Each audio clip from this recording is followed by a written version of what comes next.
I want to welcome everyone to our Native American Heritage Month event. I want to thank everyone for joining us, and we're very excited to be able to host this special event. And we have some great speakers today on Native American spirituality. So I'm going to go through a little bit of logistics as we begin. You may hear as people call into our conference line, there may be a little bit of feedback as people join. So I just want you to be aware. I'm trying to mute our participants as they come in. So I apologize if you hear a little bit of noise as people join us. But from there, we'll just get going on our introduction. This training series is brought to you by the National American Indian and Alaska Native Addiction Technology Transfer Center. We are one of 4 national focus centers serving the ATTC network, which also includes 10 regional centers and a network coordinating office. To learn more about the ATTC network, please visit our website. Coming up in December, we have a session on the impact of colonization on Native communities, led by Nazba Tom. We're always looking for ideas on topics for this webinar series, so if you have an idea of a topic or a presenter, we would love to hear from you. Please contact me at the phone number or email address provided on this slide. For our Essential Substance Abuse Skills webinar series on November 18, Robert Rearitt will be presenting Professional and Ethical Responsibilities. Our center is a NADAC certified educational provider, and we'd be happy to provide you with CEHs for a $15 fee. The request form is available for download in the Files pod in the webinar screen, and it will also be sent to those who registered in a follow-up email. Immediately following today's webinar, you'll be redirected to our GIPRA evaluation. This survey asks about your satisfaction with the event and will take less than 10 minutes to complete. We thank you in advance for helping us to improve our programs. You will be muted for the duration of this webinar, so please use the Q&A pod to share your comments and questions, and we will address questions at appropriate points during the presentation. If you prefer, you may view the presentation in full screen mode by clicking on the full screen button at the top right corner of the presentation pod, which looks like 4 arrows pointing outward. To return to the regular view, please click the button again. We would also like you to be aware that this webinar records participant attention time. If you minimize the webinar or are working in another window, the system will record your participation as inactive, which may be reflected in the number of CEHs received. You know what? Pull it up on my computer. Gonna get this. What is put up Okay. there? This is going to block the sound, right? Okay. You sure? The opinions expressed in this presentation are those of the presenter and do not necessarily reflect the official position of CSAT, SAMHSA, or the U.S. Department of Health and Human Services. And at this point, I'm going to pass things over to our director, Angelina Skinstad, and she'll be introducing us to our presenters today. Thank you very much, Kate. It is a great pleasure for me to introduce Dr. McCoy, but also to welcome the students who are sitting in our conference room in the Department of Community and Behavioral Health in the College of Public Health at the University of Iowa. And that's also where 2 of our next presenters are being present before they come online to introduce their topic. It is a great pleasure to introduce Mr. McCoy, or Professor McCoy. He is an advisory council member to our center and is a descendant from the Eastern Band of the Cherokee Nation.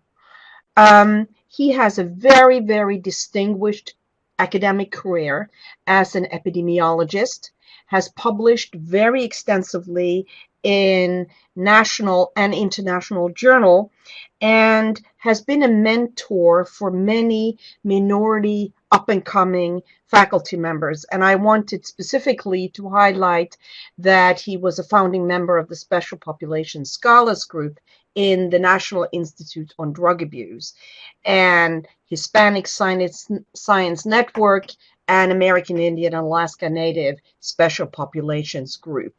And he's also working very closely with us on our Leadership Academy, where he is presenting and also mentoring.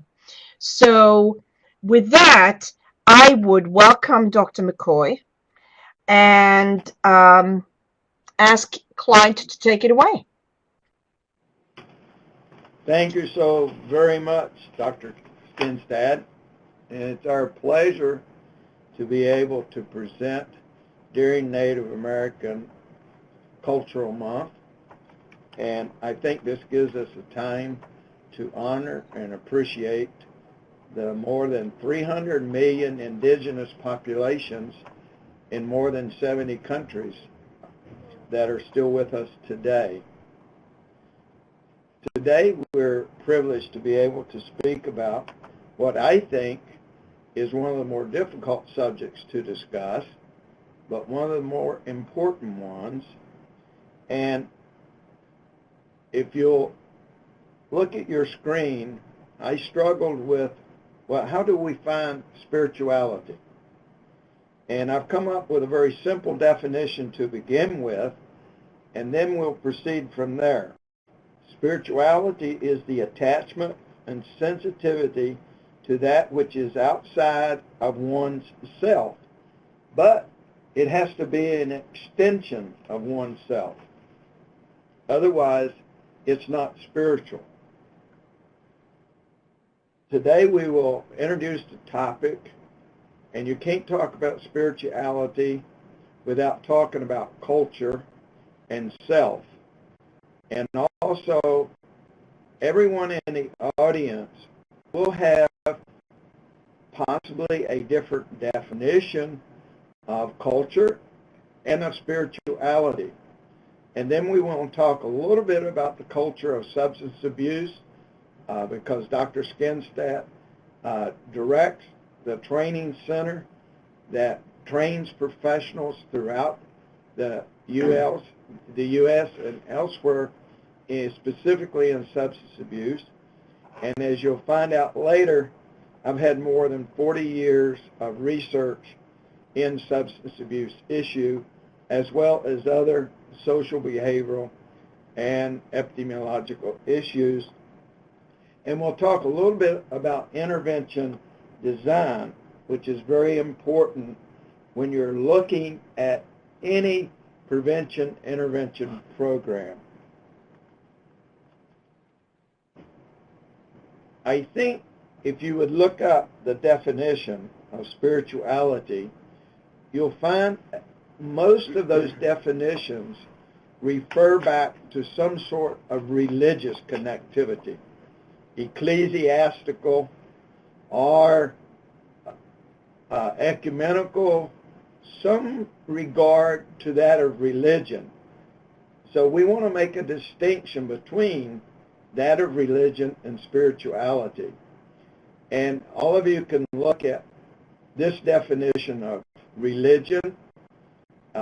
Most of us have been introduced, inculcated into some culture of religion, and a religion accounts for so much of the world's history, because they were among the first who not only could write, they were part of the elite that was able to inscribe what written history we had and pass it down, so that we're left today with much of the early history having to do with religion and religious institutions.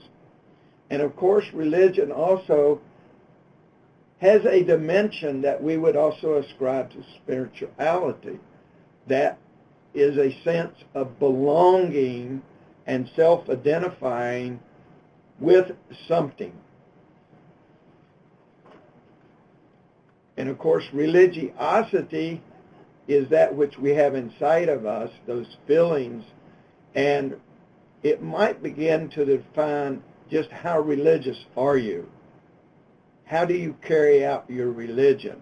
Do you really talk the talk and walk the walk? In fact, the first survey I ever did, I was in the 12th grade, and growing up in Appalachia, you only have two role models that we could aspire to: teachers and preachers. And so I decided in my senior class to construct a survey instrument to measure the religiosity of my classmates relative to their faith, the particular denomination of church that they were in. And of course, 100% of those students identified with some religion. And most of them attended their religious institution practically every week. Now, this was in the mid-50s, and we know that there's been a great change even in what we call religiosity today. But spirituality, the reason I make a distinction is that spirituality is not a religion. It is not that which is dictated through any hierarchical order or through any denominational set of beliefs. Some of those might have dimensions of spirituality, and many people might define their own spirituality totally within those limits. But you do not have to. Is that being spiritual, to me, is something different than simply being religious. I feel most spiritual when I am in the Appalachian Mountains with my family, feeling connected back to my roots and to the ones that I love and hold dearest to me. I don't think you can have a greater spiritual feeling than that. And so I would like for you today to begin to think about, what is your spirituality? What makes me feel? What is the connectedness that I have that I can extend self into that world? And how much does nature play a part of that? This is my daughter, and that guy in the middle is a very young picture of me. And the other young girl, they're 3 and 4 years old, and you see we're floating down this beautiful Rio Grande River on a homemade raft, and these two girls were talking about, why are we here? Where did we come from? Is there really a God? What is the nature of this? Is God over on the banks someplace? And it was such a fascinating discussion. And to me, they were beginning to develop a spiritual relationship with the world around them, because we in every society answers these questions of why and who and why not. The other picture is of that little place that we rented, and we still socialize with this family. And it so happens that both Janine, my daughter, and Alina McBride, the other young lady, are affiliated as professors with 2 different universities. And we maintain these kinds of friendships throughout our whole career and life. Dr. McBride, the father, and I have worked together for more than 40-some years. He was a graduate student of mine. And to me, that's what spirituality has meant to me. Being able to maintain the connectedness, even with the people with whom I work, as an extension of myself, so that whatever I do is not merely to benefit me and my family, but how do we best benefit other families? Now, this is a more recent picture of that same daughter with her two kids, my grandkids, and this goes on and on through every generation. And that's why I find it easy to begin to define spirituality by our extension to other people. And then our greatest pleasures are really in enjoying the natural environment. That's what takes us back to our roots.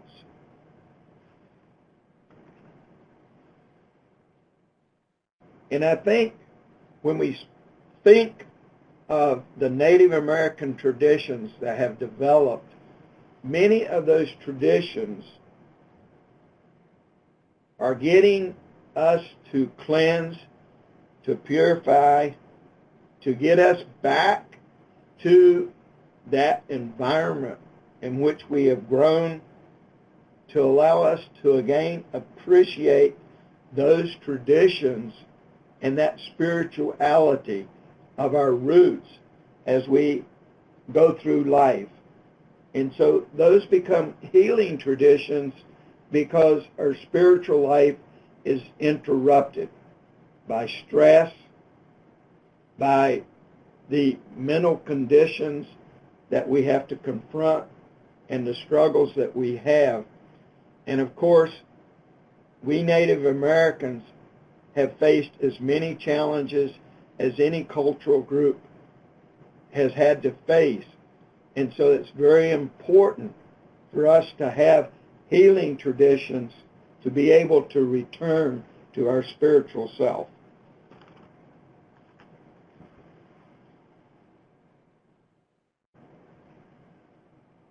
Another tradition, not only in Native American communities, but we find in every society, is the Creator.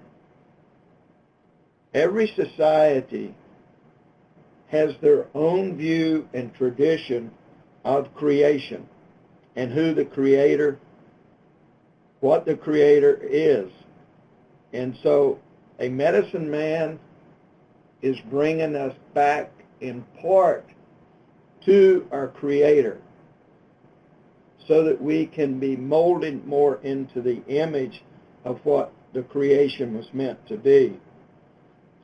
Recently, I was watching a program that talked about the Big Bang Theory, which most geophysicists and other scientists believe was creation. And I was listening very closely and writing down the terminology of what the Big Bang Theory represents. I pick up a book of Genesis and some other writings, and there's no difference. Is that the earth was without form and was void.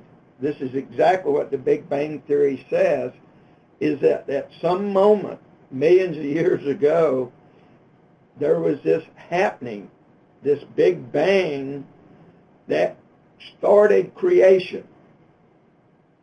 Now they explain it in terms of energy, and this energy connects everything. Well, could that be spirituality when it comes to humanity? That is the energy that drives us. That is the energy that we have to connect with as we commune humans and within our natural environments. Because that is our creation that we will always long to be a part of. And if we're not a part of that, then we do not have that rich spiritual life.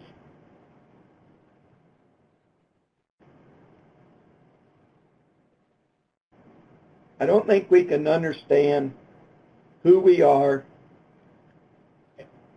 and what spirituality means to us if we don't understand culture. And today, in practically every address I give, I try to present the latest information from the Human Genome Program, which is one of the most expensive scientific projects ever conducted. When it was finalized, it says that any two people are 99.99% identical, is that we're the same. Again, this is the creation story worked out through science again, and every society has this same creation story, that we do come from one source, that we come from other humans, that we are molded in the image of that. Through religion and other cultural manifestations of humans, we have totally disregarded this scientific and historical fact, and there's probably been more people killed in the name of religion than from any other source. There is absolutely no scientific evidence for what President Jackson called us in order to get the Indian Removal Act called, in order to show that we were so different.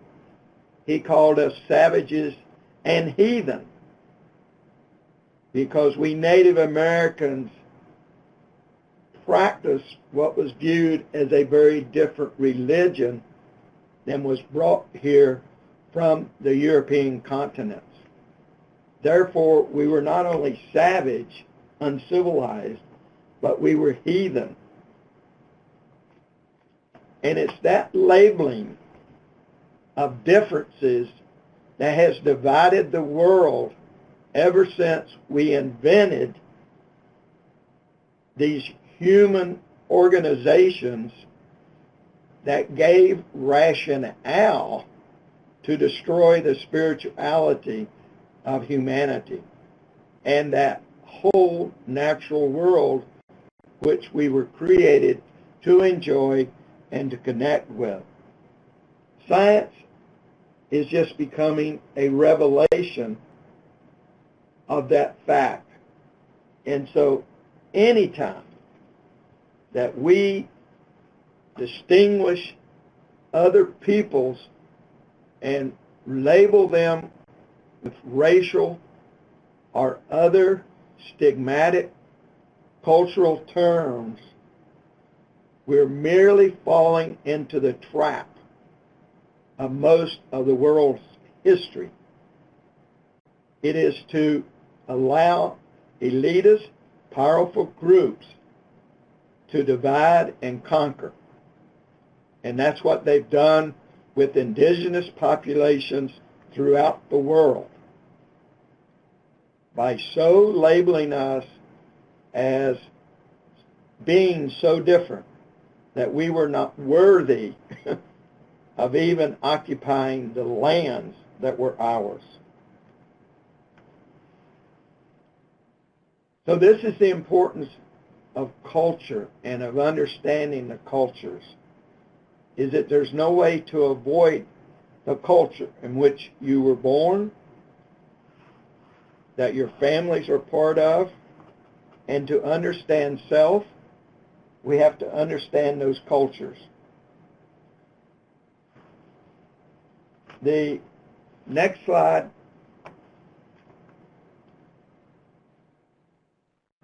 is really a map that shows the spread of the Seventh-day Adventist Church. I do this because I've worked a great deal with the Seventh-day Adventists. And they're one of the more sociably conscious religions. And you can see the world in which they have been able to take their religion and their health. The Seventh-day Adventists have as a mission health. They own more than 250 hospitals. Other than Catholic hospitals, they own the most hospitals in the world. And this just shows you how they have spread their culture throughout the world. And I'm not picking on them, but I'm just showing you how one group that's not very well known has still had a great influence throughout their cultural distributions. And you can look at any group and look at their historical roots and how they have spread. And every religion has this, every society, and every culture. And through this, we have developed all these distinct cultures that we have to contend with. And culture does present a great challenge to us in terms of regaining our spirituality. Appreciate Dr. Skinstad's introduction. I want to go a little bit more into my history. To each of you, I want you to begin to ask the same questions. Who am I? How and with whom do I identify myself? You cannot escape the question. Who am, how and with whom do I identify myself? Who am, how and with whom do I identify myself?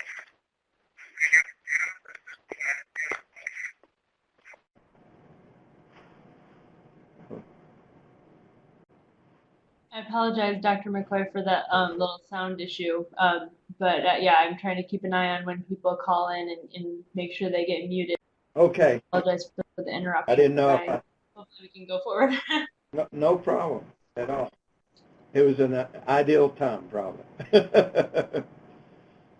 I mentioned before that I was born in still the most isolated and probably the most poverty-stricken area in the United States as a region, that of the Appalachian Mountains. It just so happens that the Appalachian Mountains are the oldest in the world, and to me they're the most beautiful because they are among the few mountains that are tree-lined all the way from the valleys to the ridge tops, because they have been so eroded and worn down, and they're just full of rivers and creeks and just such a wonderful place. And I think I feel blessed to have been there. The McCoys left Ireland very early, and we integrated in the late 1700s, early 1800s with the Cherokees. The Cherokee certainly knew better how to do subsistence farming and to live in the Appalachian region, and so that we became very integrated with the Cherokee. John Ross himself, the leader of the Cherokee during the Trail of Tears, was also Irish, and he and my great-great-great-grandfather were both political leaders of the Cherokee during those 1830 periods when Jackson finally, with the bayonet and guns, forced the Cherokee on the Trail of Tears. The McCoys, for the most part, had already spread out into the Appalachian Mountains and had made homesteads within this region that still contains Cherokee and the Great Smoky Mountain National Park. So that is my heritage with which I identify greatly. And we go back to Cherokee as often as we can. And as I say, I never feel more spiritual than when I'm doing that. One of the few hobbies that I have is collecting Native American handmade rugs, and that handmade basket that you see is done by one of my relatives, a McCoy in the Cherokee Nation Eastern Band. I've had, because of my Appalachian ancestry, Cincinnati was a destination of immigration for many of us hillbillies. It offered a way out of the mountains, and so I actually went to Cincinnati to become a preacher. And I have 2 theology degrees from Cincinnati, but during that time I was converted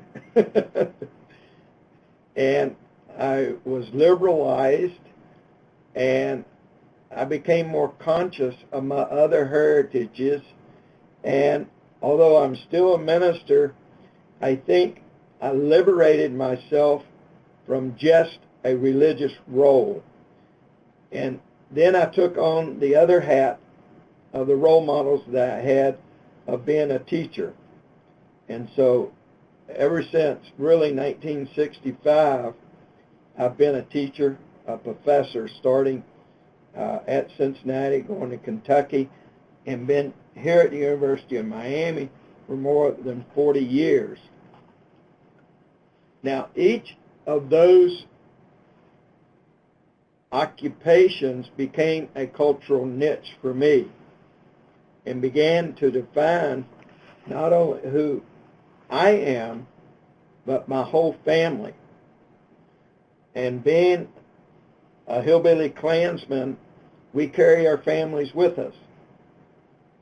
Again, because our spirituality is so much embedded in our family, this is one of the greatest challenges we have today.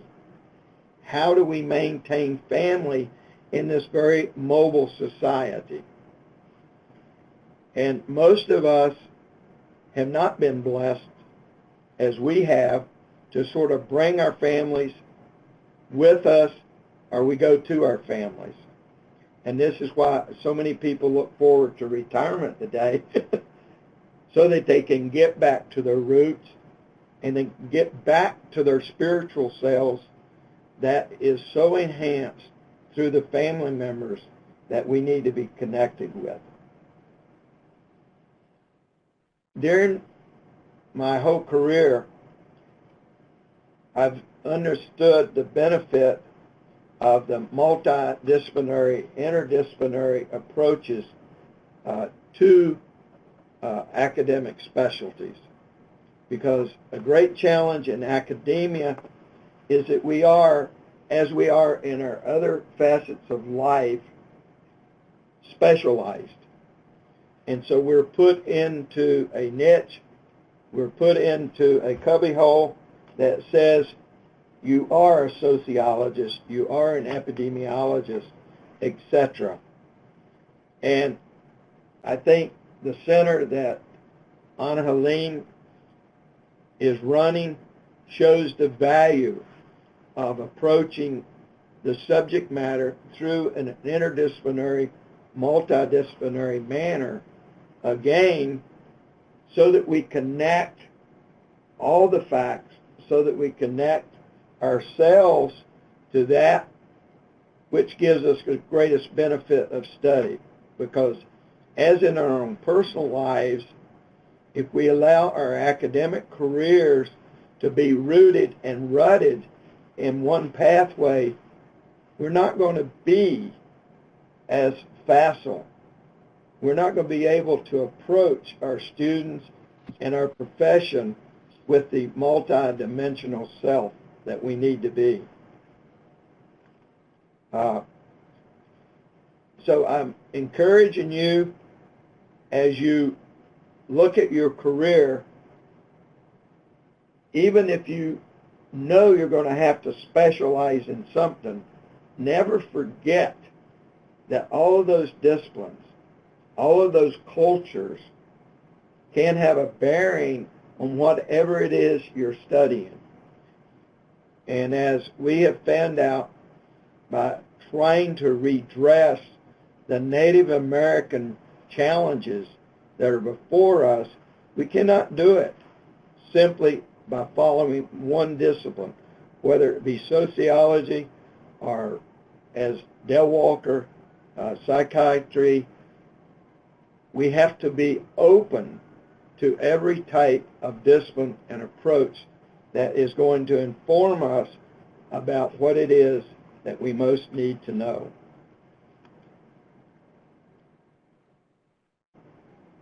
Now I'm taking you back to Cherokee. These are the famous Mingo Falls, and that's my wife there. Again, as I'm doing in this presentation, if I don't reconnect with my spiritual past, then I'm missing something. And so again, I want to show you how we, in our own lives, try to connect our spiritual selves to the family and to that environment that inspires and gives us incentives to go.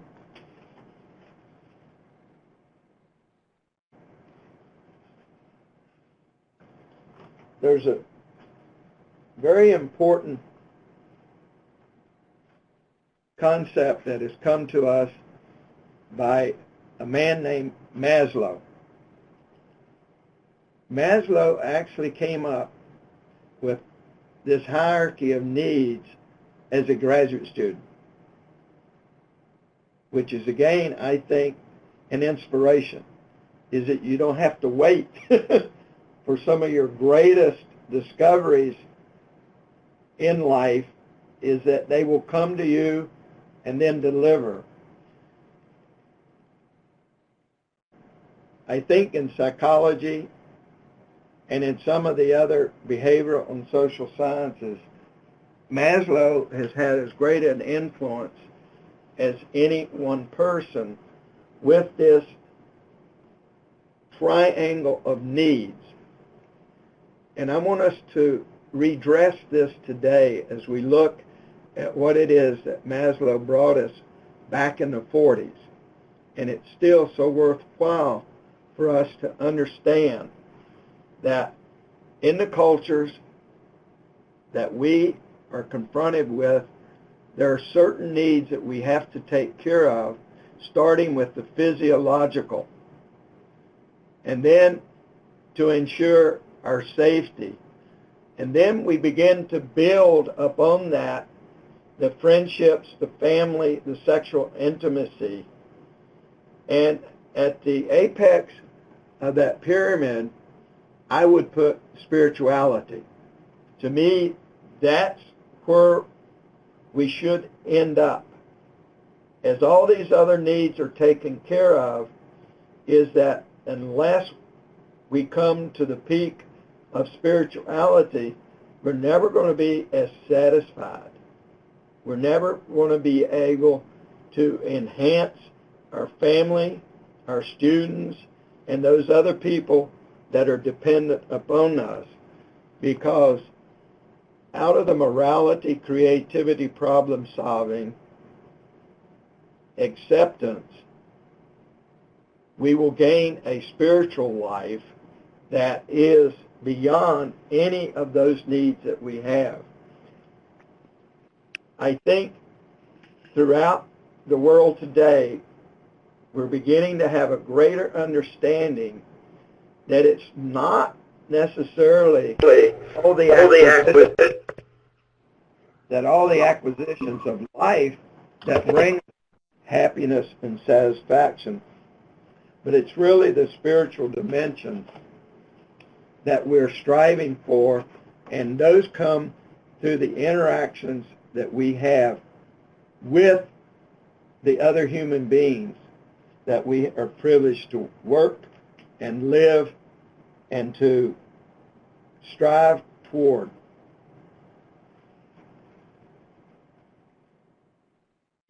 The next few slides are actually from our dear friend, Doctors Dale and Pat Silk Walker. As I mentioned before, we have no greater challenges today than the recognition of those indigenous peoples that live in more than 70 countries and what their lives have meant to the rest of the world and are least appreciated for the contributions that they have made. And that if we have a spiritual life today, we'll have a recognition of those peoples and what they have meant to the rest of the world. And Dale has provided us with a great foundation of how to work with Native communities. And he and Anna Helene illustrate today how to carry out this challenge as much as well as anyone that I know.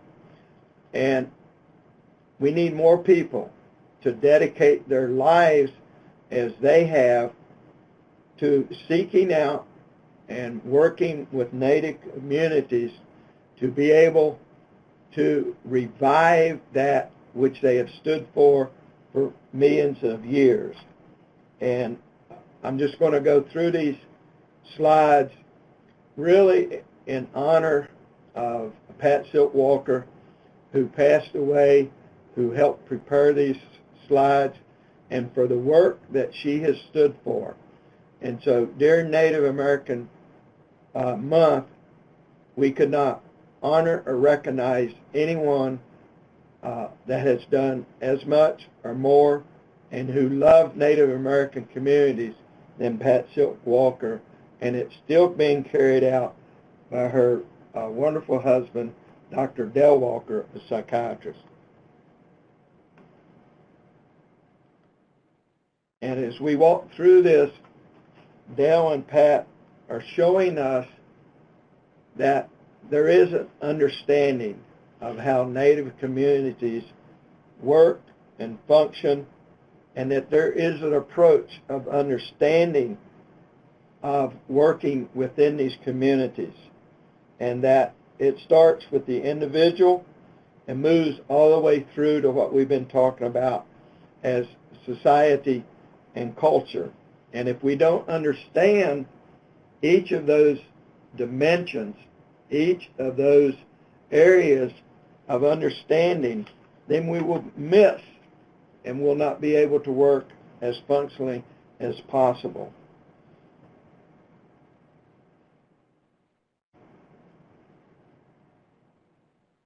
We know that the divide and conquer strategies that allowed Native communities to be decimated, first with disease and weaponry, and today still with bigotry, and we're still divided. We have 566 tribes, and then we have 20-some state-recognized communities. And in a way, that labeling, that division becomes one of our greatest challenges. And it still prevents us to view ourselves as one people that are coordinated, that are integrated, and that we can approach our needs in a more singular fashion. And so I think Dale has done more than anyone to help us understand how can we work within all of those divisions, all those different types of organizations, and still provide the education, the treatment, and the research. And you can't do it without the grassroots element, because each tribe is very different. Each one has developed a different culture. They've had to develop different organizations to contend with the challenges that they have. And the fact that they're all still located within state and federal jurisdictions means that even their sovereignty is compressed and suppressed within the confines of the state, federal governments and the organizations. And that even the national organizations that have been developed, such as the Indian Health Service, Bureau of Indian Affairs, still cannot function as integrated and as coordinated as needed because of these great divisions.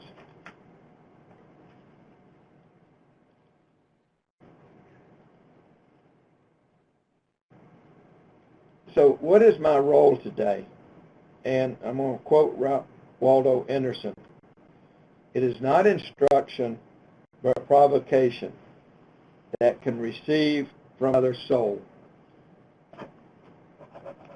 And I'm going back to the same thing, is as one who is trying to instruct, to educate, to teach, the greatest that we can do is provoke.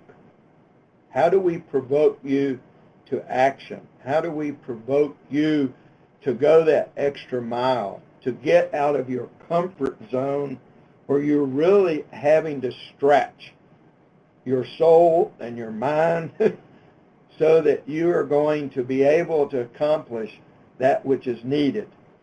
And working with Native communities is not easy.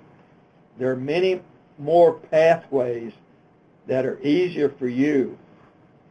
And too few of us have been able to take a role whereby we can reach out and to do something about the inequities that have come about to the Native American communities. Again, I want to provoke you. I want to challenge you to look at each of your roles. And I've listed a few of my own roles,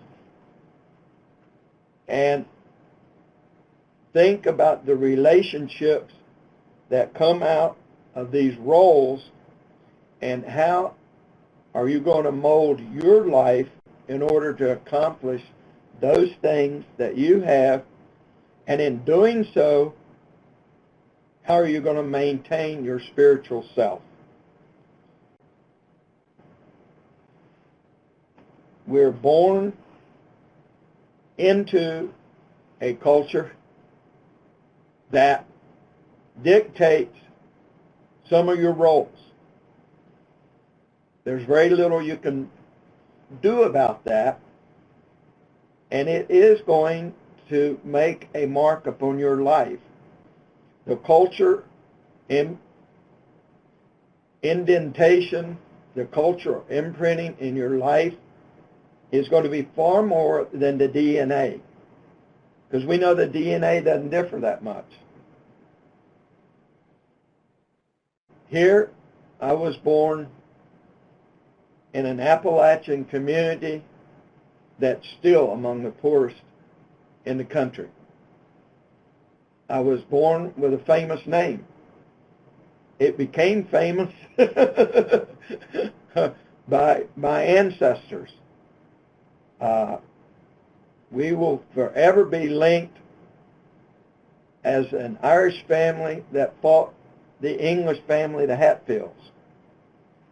It's the most famous feud not only in Appalachia, but definitely in this country and possibly in the world now. That has had a real imprint on me. It has opened a lot of doors for me, but yet I've had to explain how you come out of a feuding family. And of course, our Cherokee ancestry, we've always been reminded of that.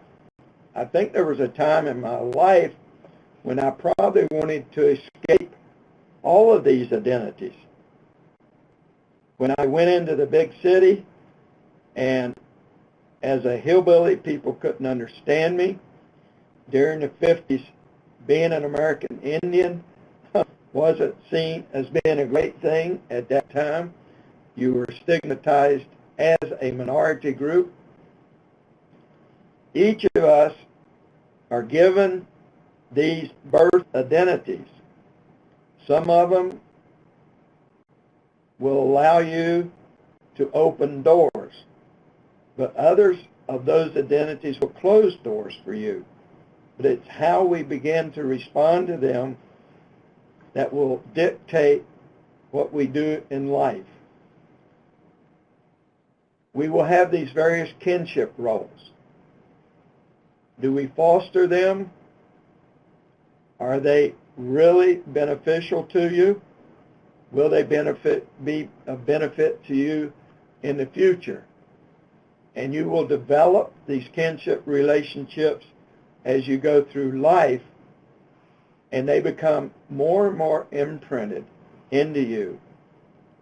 Are you going to develop a spiritual relationship because of these kinships? As I said, for better or for worse, most of the world identifies with some religion.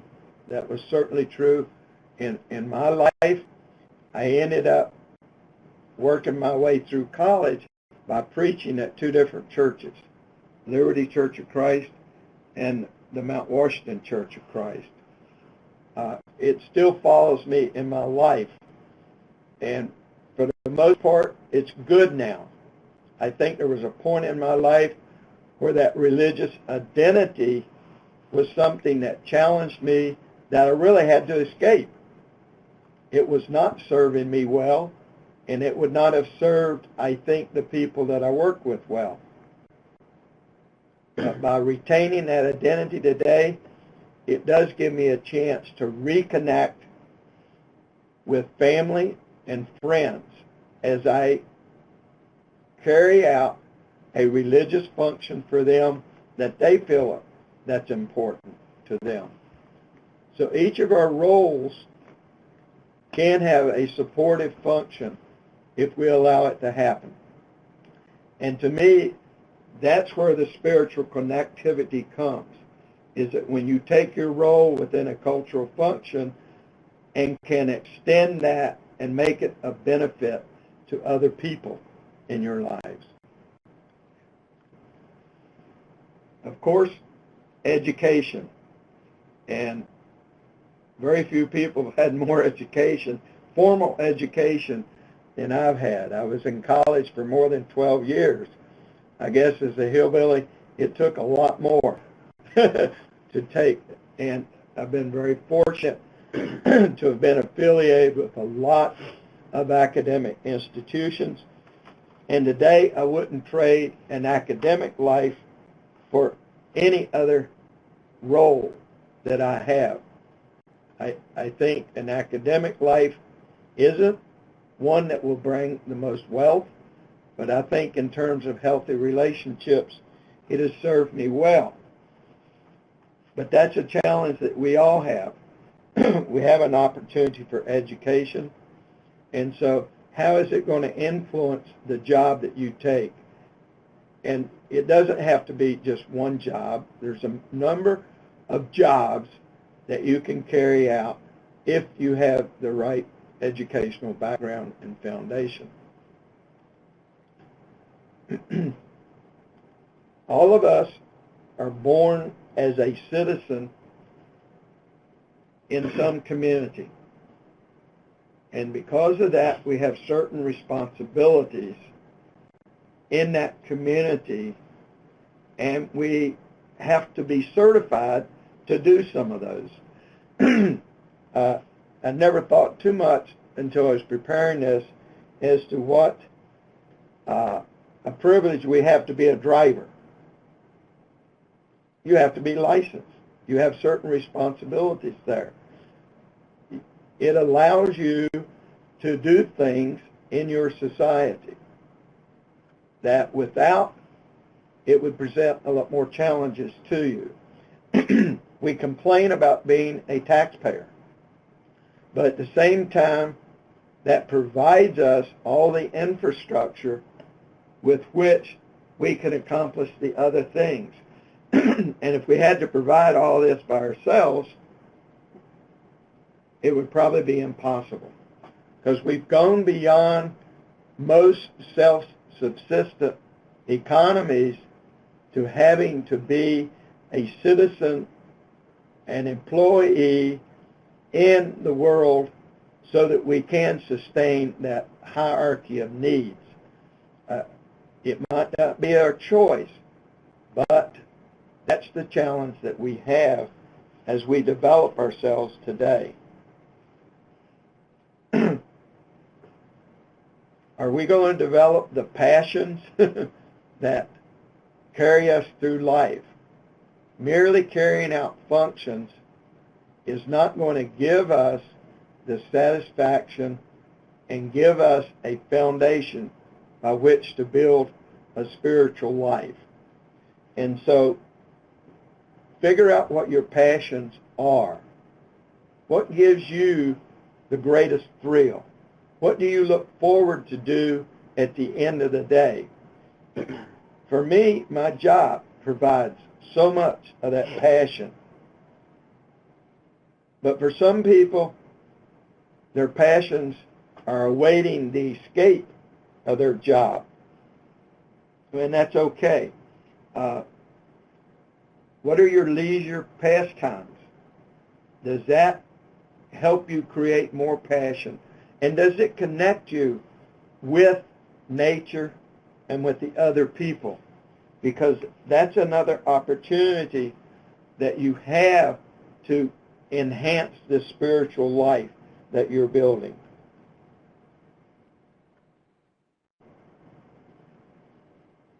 As we're talking about spirituality, I mentioned at the beginning that this was one of the most difficult topics to develop from an academic point of view. And I've made it very personable. I've identified a lot of myself because I think that's what spirituality must be for each of us. It's not something that someone can give you. It's not something that you can go into a church and grab. It's something that you have to develop. And out of all of your various roles within your cultural situations, within your cultural groups, this is a challenge, is to develop that spirituality. Spirituality is coming into its own as not only going beyond a religious definition, but being understood as one of those very important mental health, mentally healthy conditions.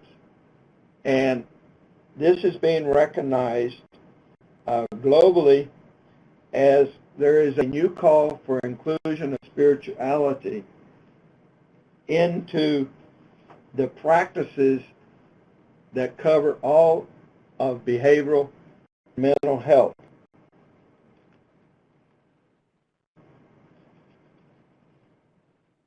And so that I think in the future we're going to see more and more about spirituality. And I want to end with the World Health Organization, who is reframing the ICD-11 so that it will include spiritual issues, spiritual problems as a part of the ICD-11 and the DSM-4. I think this just shows you the importance of how important this hard to grab, hard to grasp, not quite developed academic issue of spirituality is. But as it comes in to the focus of your life, I want to challenge you to consider spirituality and whatever it is that connects you, that you're sensitive to, that you're attached to consider spirituality and that attachment in your practices, and as you develop as a student into your role, as you progress from a student into a practicing professional.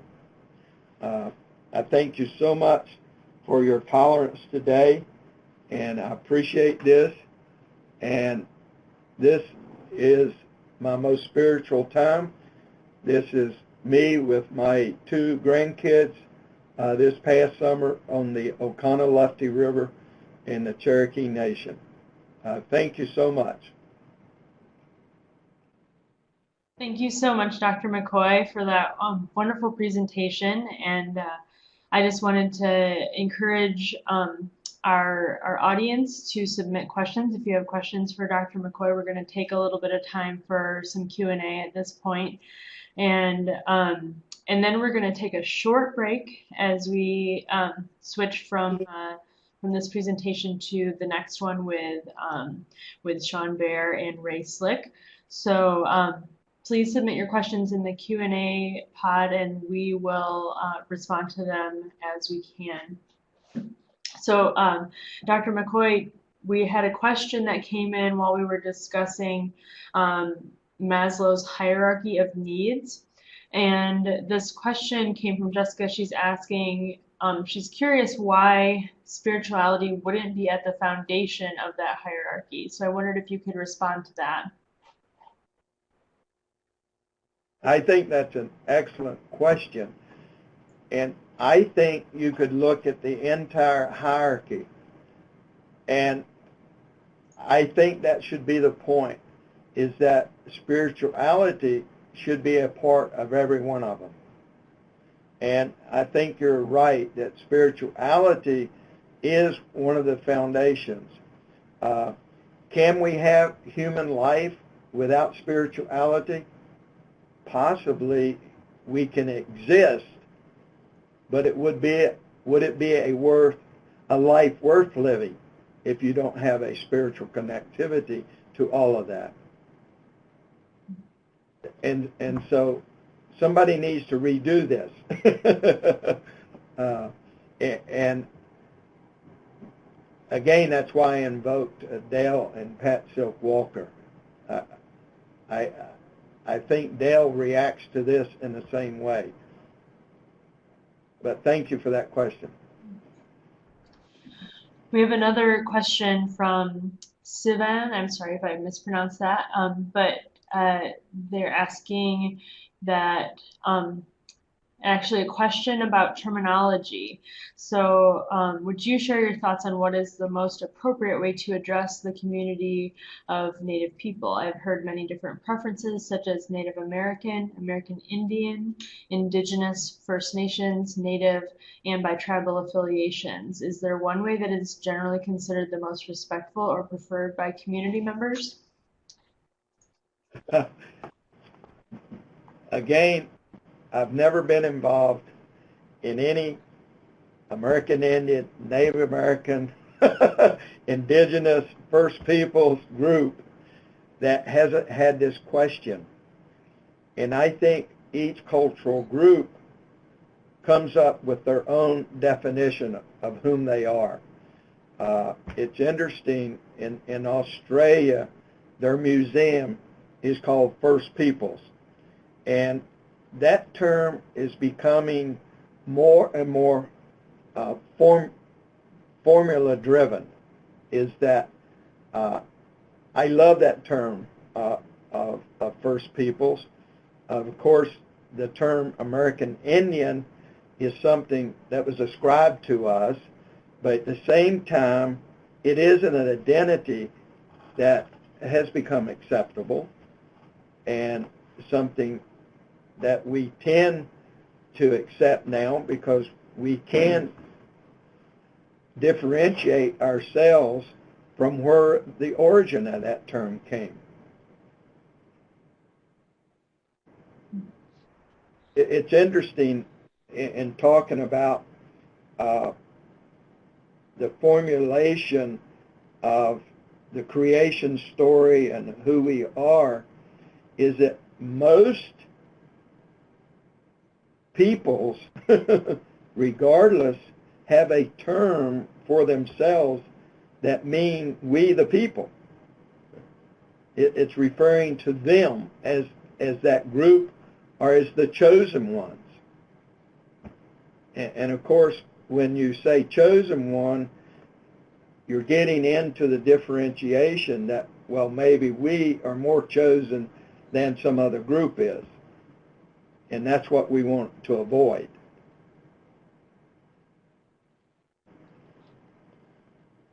Great, thank you. We have another question from our group watching in the public health building, and they're asking, you talked about the many indigenous peoples in our world. Is there a similarity among spirituality that indigenous people share? Oh, that's a great question. I think there would be more similarity among First Peoples than those of us and those of them that have been enculturated into what we would call a Western European tradition. Because I think most indigenous peoples, as they identify themselves more with nature, more with their animal kin, more with the natural environment around them, and I think they have a greater sense of spirituality because of that.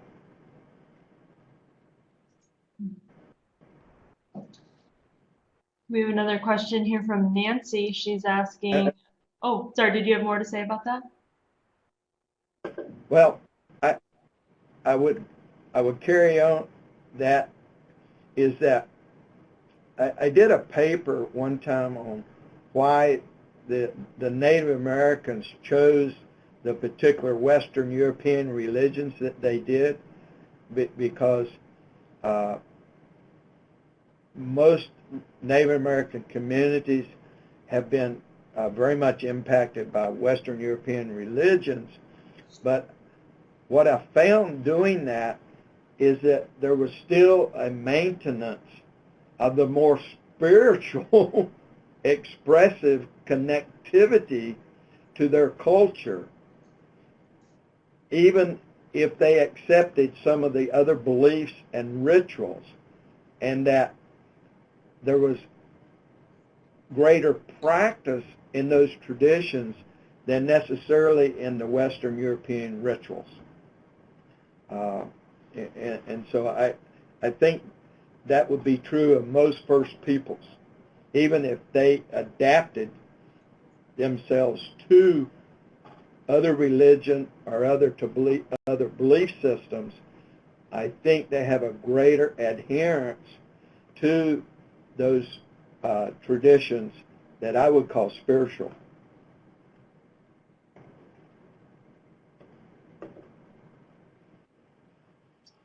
Great, thank you.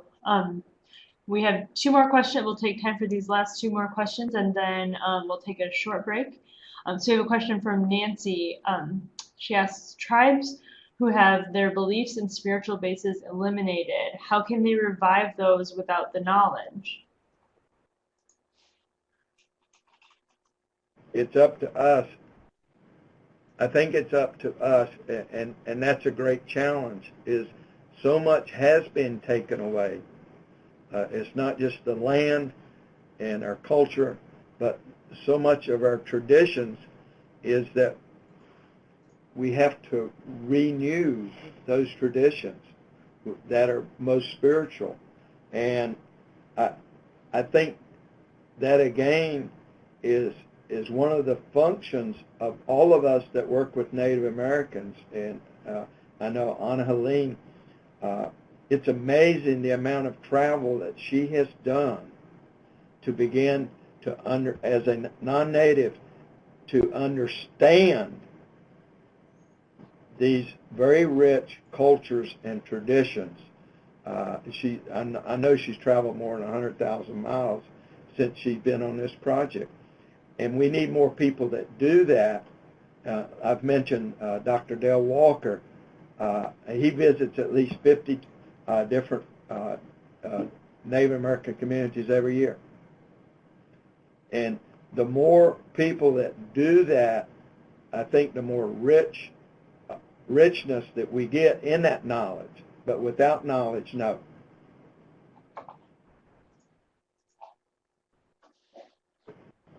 Wonderful. And our final question is from Carol. She asked, can Dr. McCoy speak about the impact of historical trauma on American Indian and Alaskan Native peoples and the understandable conflict and resistance they may have in participating in research?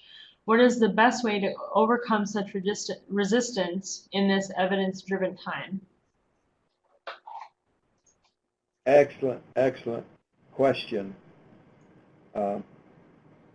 I took a team of our researchers to meet with the Miccosukee, and I had not educated them appropriately. And essentially, we were kicked off of the Seminole in Miccosukee. It was because of the lack of understanding of those researchers that I brought with me. And these were the leading researchers here at the University of Miami. And I had failed in my role before I took them to fully educate them. I thought I had done a good job, but it was such an exciting possibility for the Miccosukee. They had all the elders there and the chief. And they were very disappointed in what they were hearing from the researchers because they did not have an understanding of what was needed. It's the type of research that's needed and how you carry that research out. And one of the statements is, we don't want to see another article that talks about how we have the highest amount of diabetes and of substance abuse than anybody else in this area. And that so often is what comes out, is that the research becomes a basis for further stigmatization and for differentiation in a negative way. So I think we have to be very careful as to our motives of why we want that research, what kind of research that we're going to carry out, and listen to the needs of each of those communities as to what kind of research they think they need. That's what the definition of community participatory research means, is that they're actually participating in the research and determining what the research is. I think without that kind of understanding and grassroots enculturation, we aren't going to be able, and we shouldn't be able, to go into the communities and do the research. Clyde, this is Anna Helena. I wonder Hi, dear. if you could address what we in our center talk about so much, and that is the strength of the American Indian communities, and that whenever we go in, we talk about the deficits and we don't see the forest for the trees. Yes, and the richness of the traditions of resilience and of building on those traditions and seeing the connectivity of everyone in the community. I mean,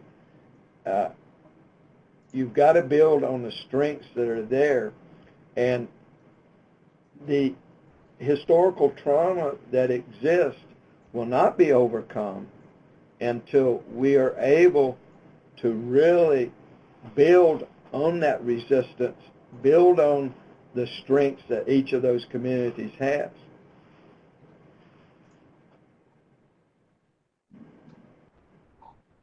Thank you very much, Clyde. But Anna Helene, uh, the problem is that there are so few places, there are so few professionals who come from Native American traditions themselves, because that's one of the great challenges, is being able to produce sufficient Native American professionals to be able to have that understanding from a personal and from a family point of view. But we need more people like Anna Helene as well, who understands that she's not Native American, but to me, anyone who can identify with the need and can identify with the knowledge base that's required, we should welcome in and every one of those people.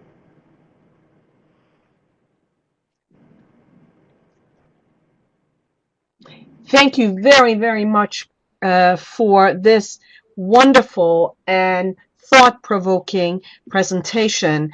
I think we all should spend time thinking about where we are, what our goals are, how our spirituality is.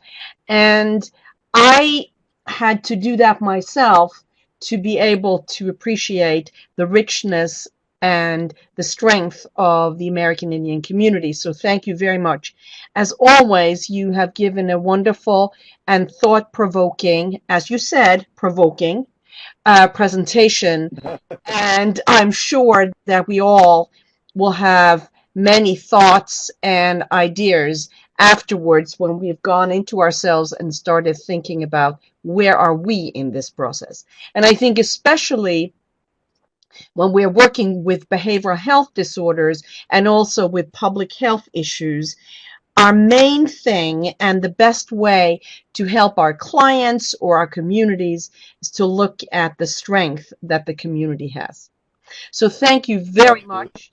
I always enjoy listening to you, and we will take a little break before Sean Beer and Ray Slick will continue. And I'm leaving that to you, Kate, to say how long the break should be. But again, thank you very much.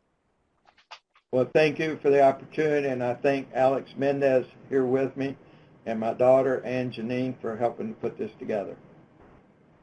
Thank you. Wonderful. Thank you so much again, Dr. McCoy, and for everyone who's with us. We will take a short, real quick break. We'll come back and start up again at 25 after the hour, wherever you are. So take a few minutes and we'll join up and get started again then. Thank you.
Your microphone has been turned on.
Okay, I hope those of you who are joining us are back and have made it back to your computers. We would like to get started with the second presentation. So at this time, I would love to ask our director again, Helena Skinstad, to introduce us to our next speakers.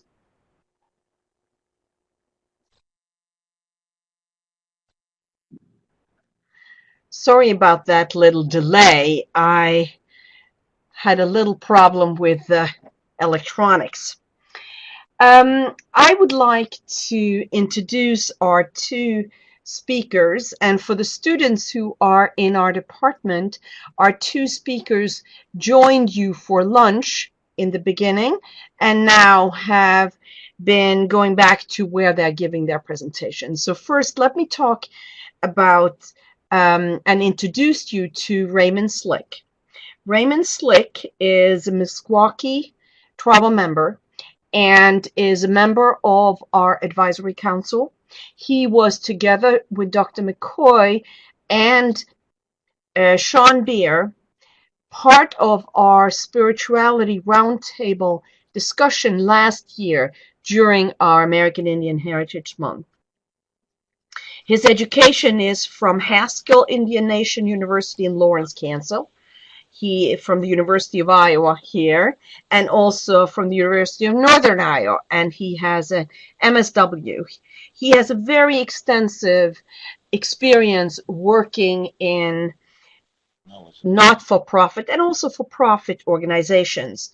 He's worked in the casino, the Meskwaki Casino, as an EAP officer, and he's worked as an alcohol and drug counselor, an employment counselor, and also worked in public schools and as cultural teacher. He's even been chairman of the Gaming Commission and been involved in Indian education in St. Paul, Minnesota. He has worked very many different places, and I also want to highlight that he has been involved in Indian child welfare as the director of the Chickasaw Tribal Nation in Oklahoma. We are very fortunate to have him as an advisory council member and also as a mentor for some of our mentees in our Leadership Academy. Our second speaker, and they will be co-facilitating this part of the presentation, is Sean Beer. He is our senior behavioral health consultant and training coordinator at the National American Indian Alaska Native ATTC. He has a BA from the Buena Vista University, and he's working on his master's in mental health counseling.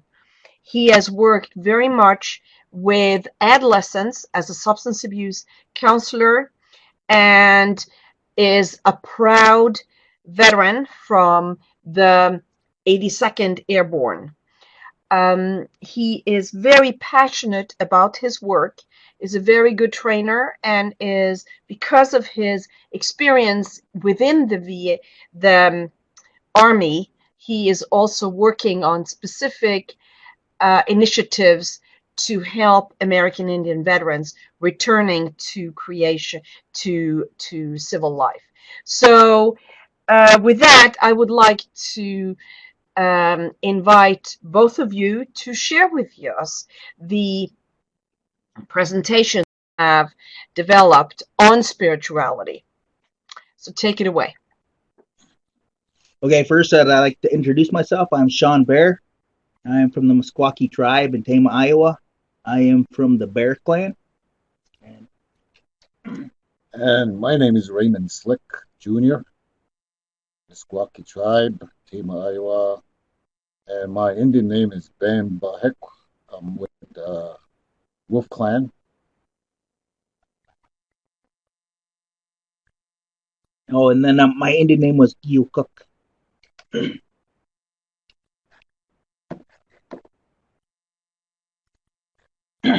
First of all, I'd like to start out with a piece I wrote. Lena is in the other college. Help me out at the end.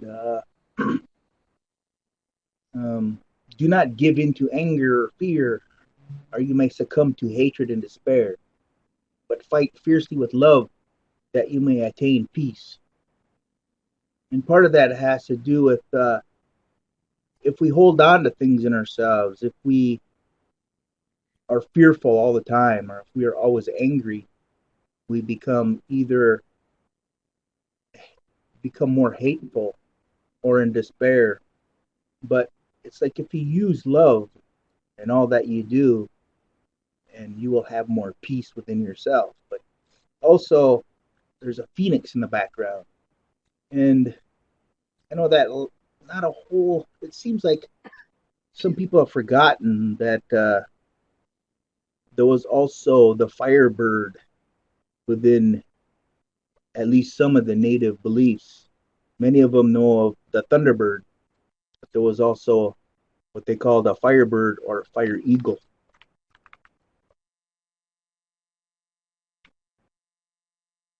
Here's some of the objectives.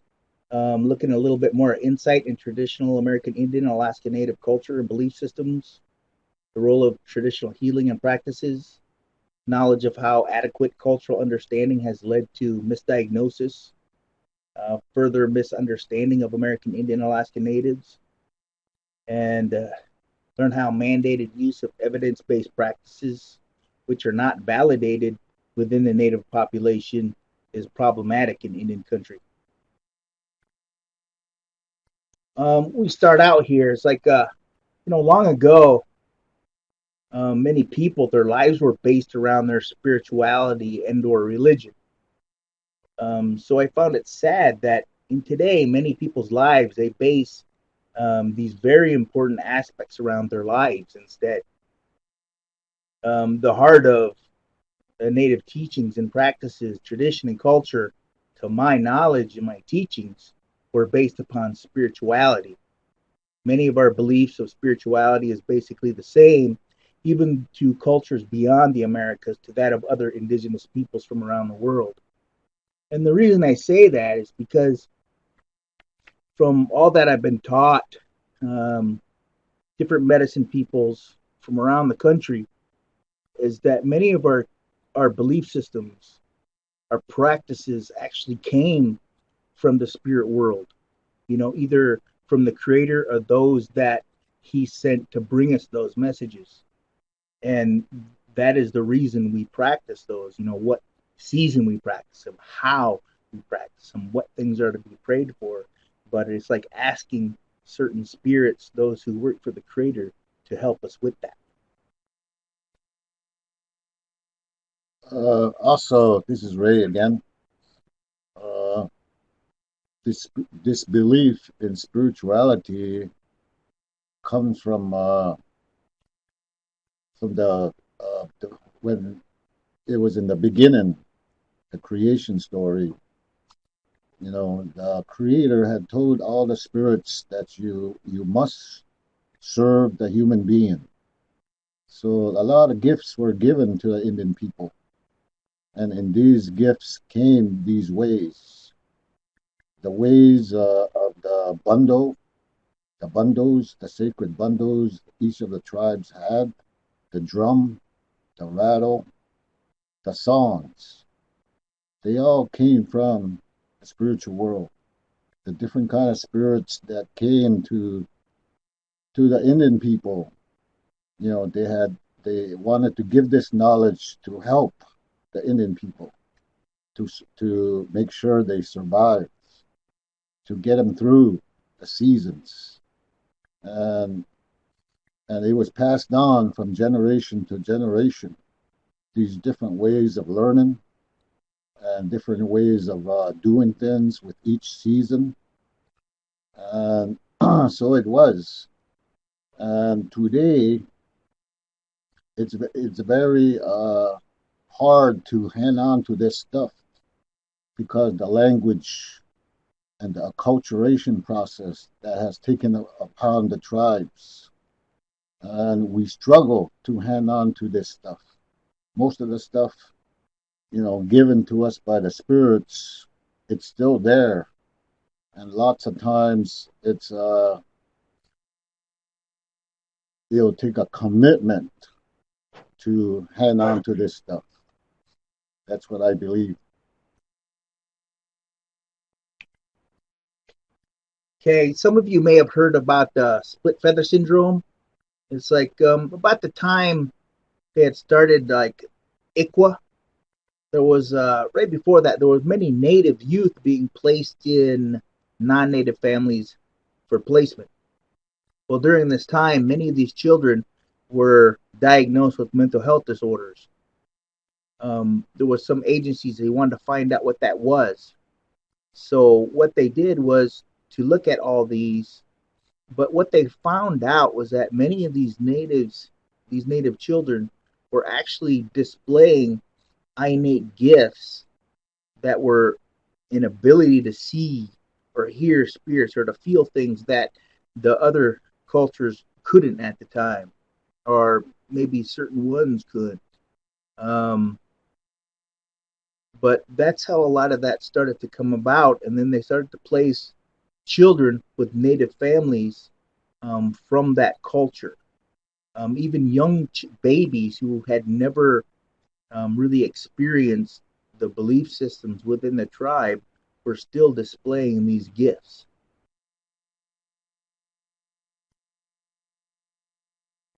Spirituality, many natives, they won't really talk about spirituality. It's not something that is utilized usually to speak about certain things, either the world of the spirits or because we're taught that the world of man and the world of spirit is just a veil apart. It's like almost like different world, but on this, even though we have our own spirit, it's like we might display these spiritual powers that our spirit has. At the same time, recognizing that the trees, the stones, Mother Earth, the birds, the animals, the plants, everything in nature, even though the air that we breathe, everything has a spirit, and that to relate with those and honoring our own spirit to make it strong, to have that relationship with all of creation, not just with human beings, but because those are the ones there that are helping us.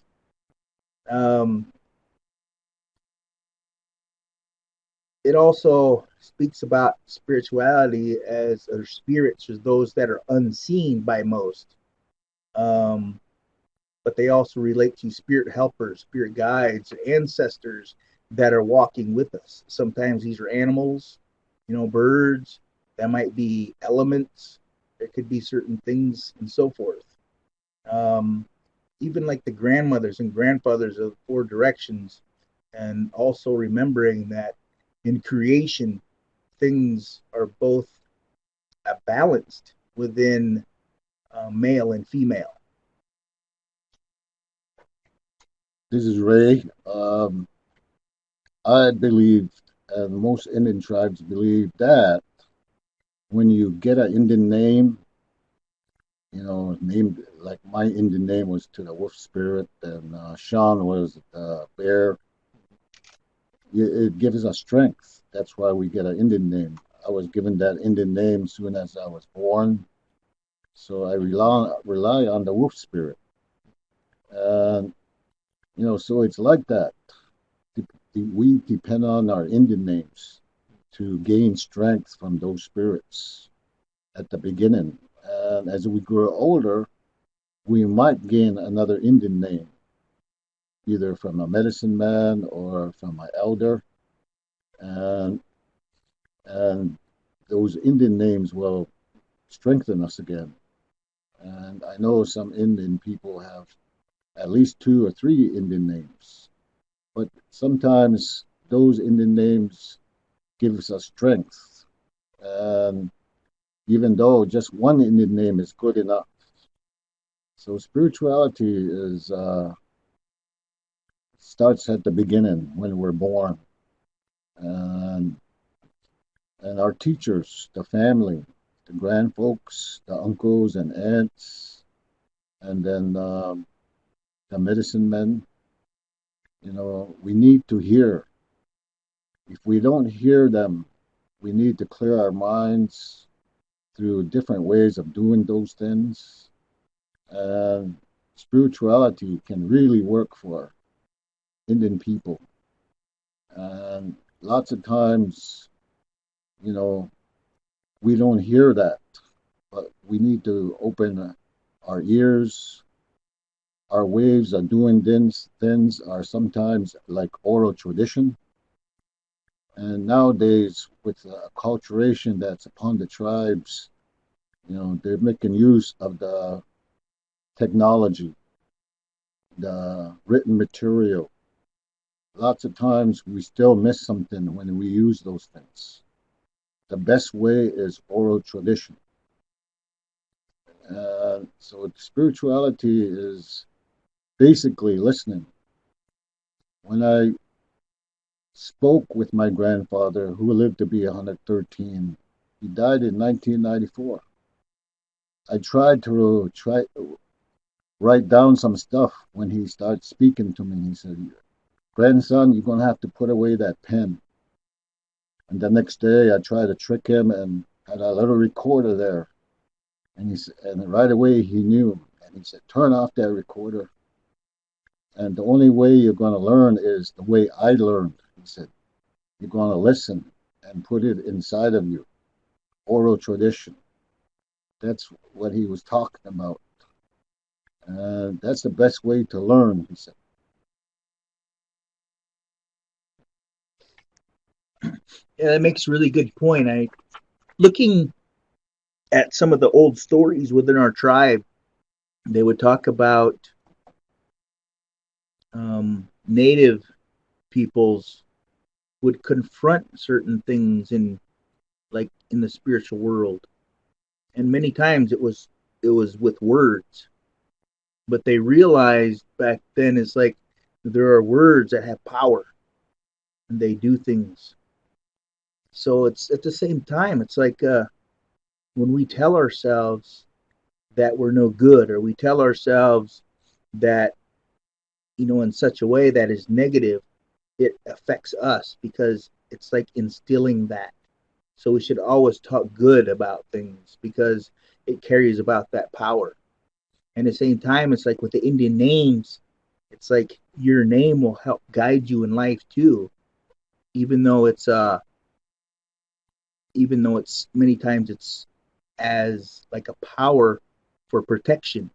It also guides you in life. So if your name is something about wandering, you may wander to look for things. If it has to do with looking for things, you might really seek. You might really never be like satisfied with this. You have to look deeper and find the truths in the world. But in the past, many of our native beliefs have been ridiculed, considered pagan. Although many medications used today are derived from the herbs from indigenous peoples, very often they don't mention or recognize the people it came from. And very recently they started to use the word biopiracy, where they have utilized medicines or herbs from different people of the world, and they'll make medications with those without giving proper recognition to the people who that came from.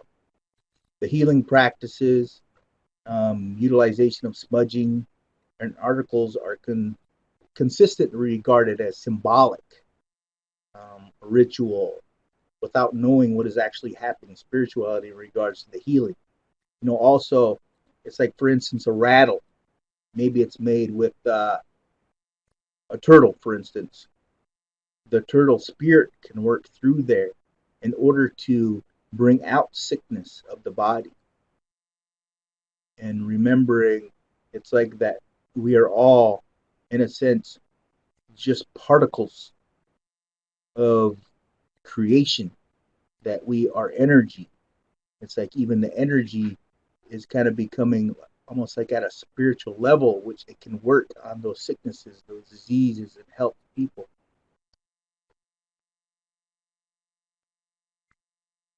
This is Ray.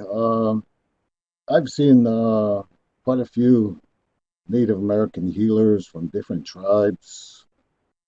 And for most, they always say that, that they are doing it for the Creator. They are the vehicle. And the real healer, they always say, is the Creator that works through me, they always say. So they always claim they're only the vehicle.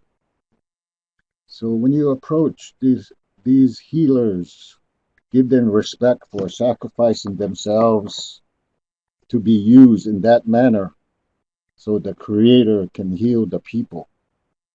And a lot of times, the healers,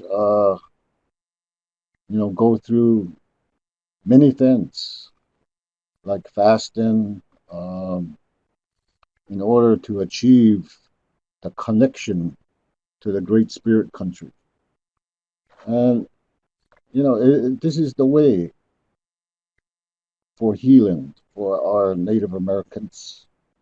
And a lot of times when I meet with them, I give them my great respect, and, respect is all they want, and then to follow the protocols of showing that respect, to give them a gift for asking a question, to give tobacco, to ask the question of how do I overcome this disease I might have, or hurt, or to understand something. Just a little bit of healing. I will mention some more stuff later.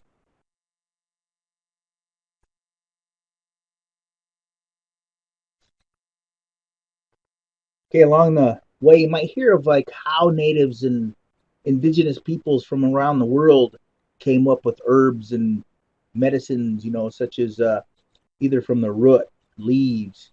It could come from bark. It could come from many things. But you'll hear that it's like we must have known things about, for instance, biology, and but it kind of comes from a process, of like, if you look at biology, trial and error process, and that's not really where it comes from. It's like many of the herbs and healing medicines and stuff like that actually came from the spirit side. They would tell the people what is needed. Many times these people would go out and fast for cures of sickness or disease, or how to help certain things that are going on within nature or within the people. But to me, it's like ever since I was a little boy, that's always what I was told, is that to bring back old ways, to bring back all these medicines and gifts to learn more about those things that are forgotten, people must begin to fast. They must go back to that and fast and go out there and pray and seek a vision to seek these answers in order to get those.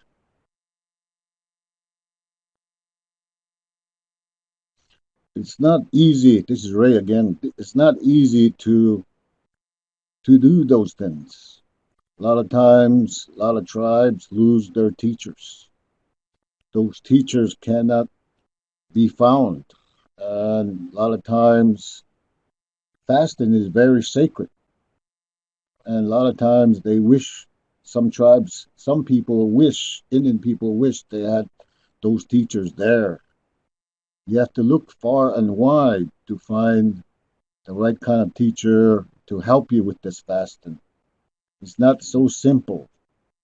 And you have to be careful because it's very sacred. There are a lot of stuff to go through before you even do this, and guidance is needed. So I would advise people to try and find a good teacher. They're there someplace. And I would encourage people to try this, to find a way, to cry for a vision, to get answers, to overcome what I feel like the stress of life, what we go through when we have to face this way of life we're facing today, the challenges by the Red Road and the challenges of this colonial government. And to decolonize is the word I hear most often, to learn the original ways.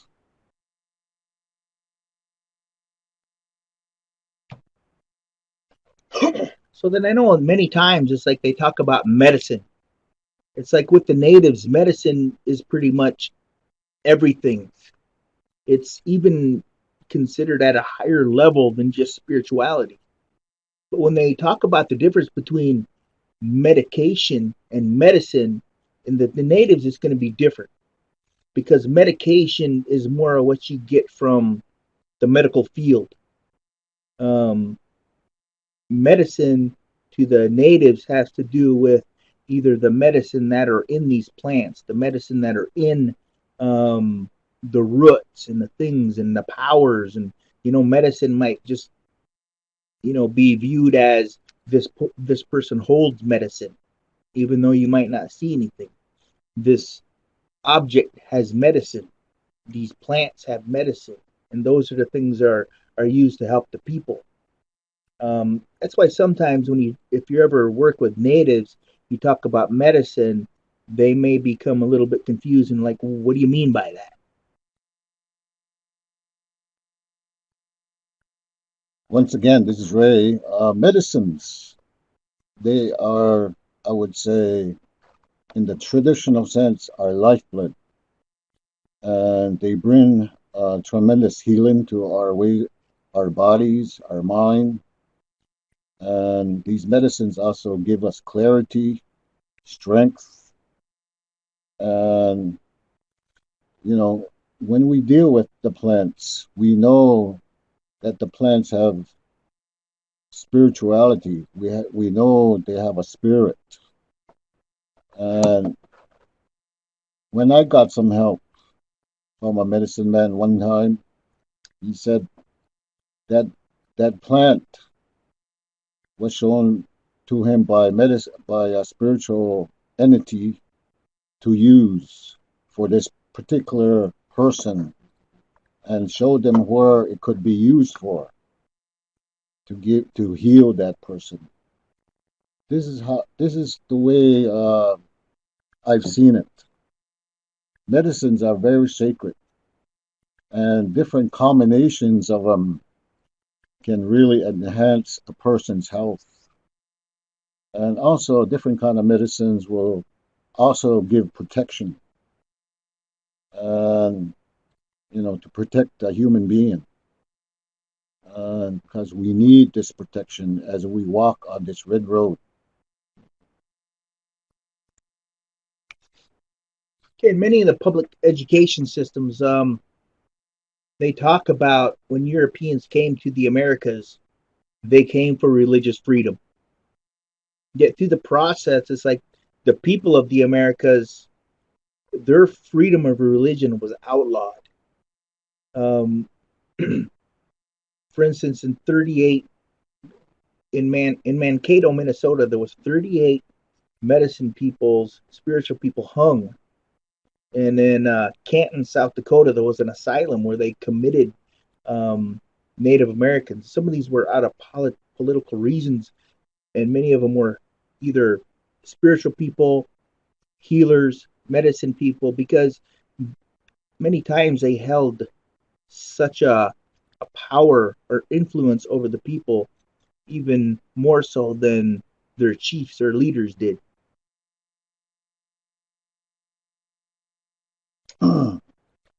This is Ray, and the colonial government has really suppressed our people, and we are learning to overcome. It's what we call historical trauma. And this trauma is very real. And the people are gaining strength. They are realizing what is before them, what happened before, and trying to overcome this trauma. It's going to take some time. It's going to take spirituality. Last night, I had talked to a relative of mine that went to Vietnam. He told me he was experiencing PTSD, and he asked me, what can I do? And I told him, the only way is through spiritual practices, and we have those ways to regain our strength. It takes time, it takes belief, it takes a commitment. And the suppression that we experienced through the years, it hit my grandfolks, my parents, and all of us. We need to pull together to use our wisdom and to use our cultural ways that give us strength to overcome this trauma. The answers are there for us to overcome, to move forward.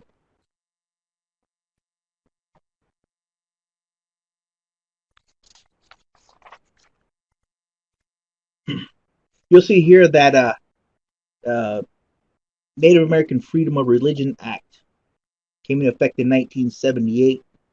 So it makes me wonder if, even today sometimes, that it's like even when I was a little boy, I wasn't able to practice my religious beliefs or my traditional beliefs legally.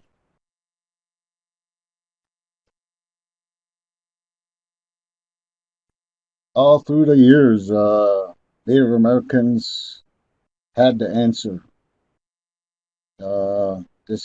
This colonial society wanted to suppress it. They couldn't even share it. They shared it with some settlers. Some settlers helped us, but the majority of America seemed like didn't want to listen, and were threatened by the healing power of our ancestors, even today.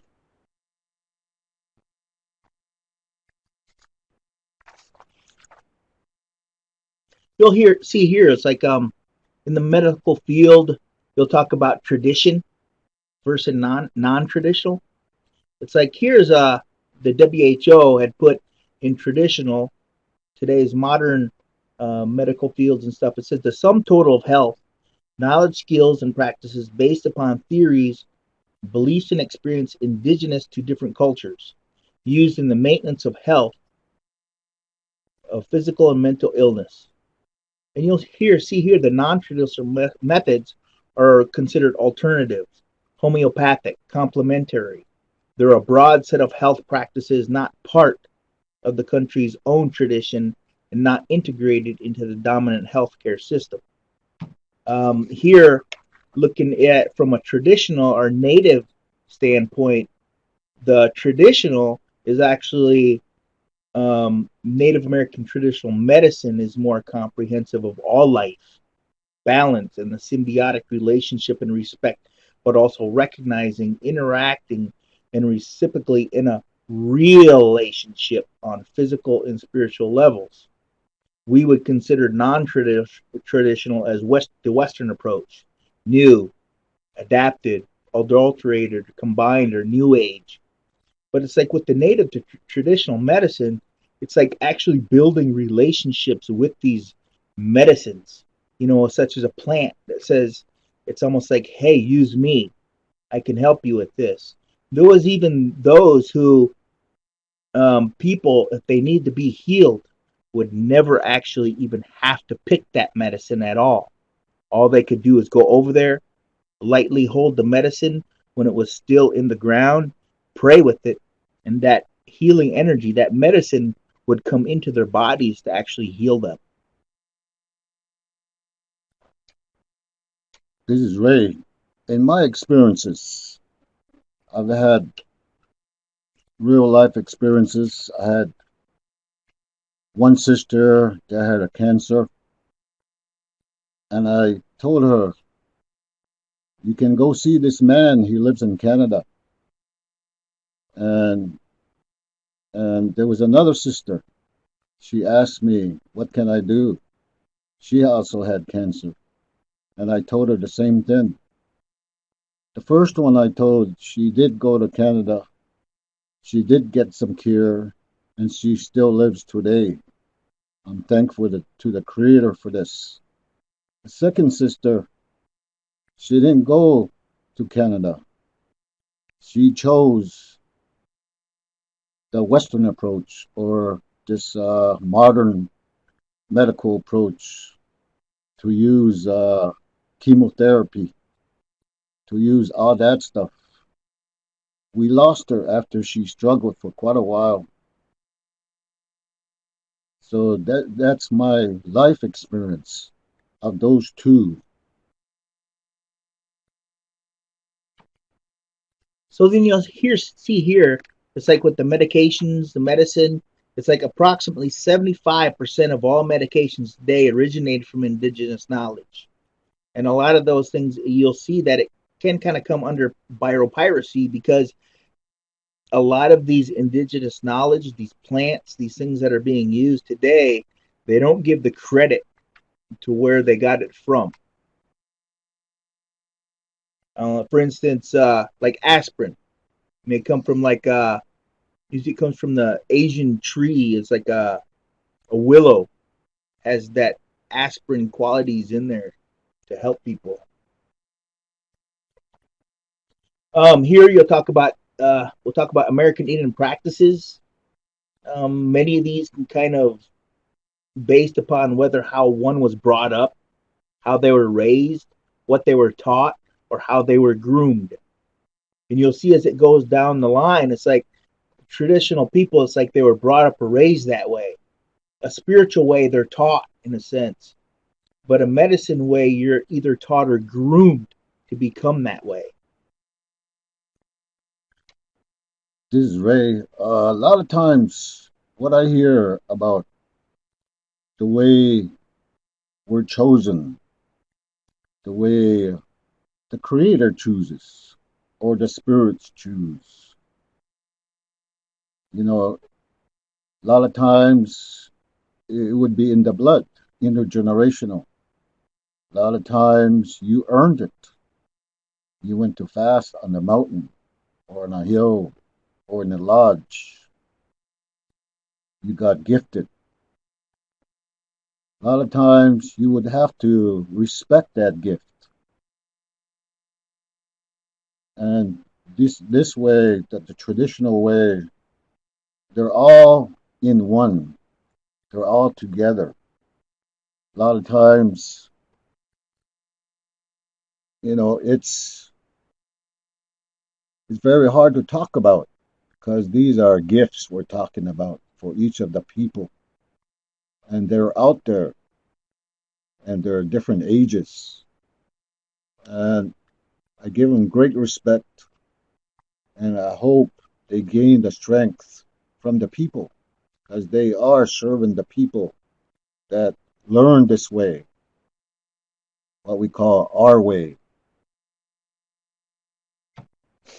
Here you'll see different ways of life when it comes to like either living a spiritual way or medicine way. It's like a medicine way has more to do with they live that life. It's like they're honoring, they're remembering. It's like they may even converse with the spirits on a daily basis. These are much like medicine people. A spiritual way is they understand, they might know some of these things, but they don't may not always live that way. It's like they may more like a student of spiritual ways, but like the medicine way is much more deeper. And you'll see that with like medicine people who are really practicing these really old ways. On my travels, I've seen the different kind of levels our way of life have. There's different levels of learning, different levels of understanding, and a lot of times uh, our medicine men have the highest level of understanding, and a lot of times they understand, ahead of time what's going to happen. A lot of times, they want to shout at the world to tell the people, but a lot of times the spirits let them know you can't let the people know ahead of time what's coming. So they listen to the spiritual world. They have guidance. They have dreams. They have communication. They have the connection, and they know what to do.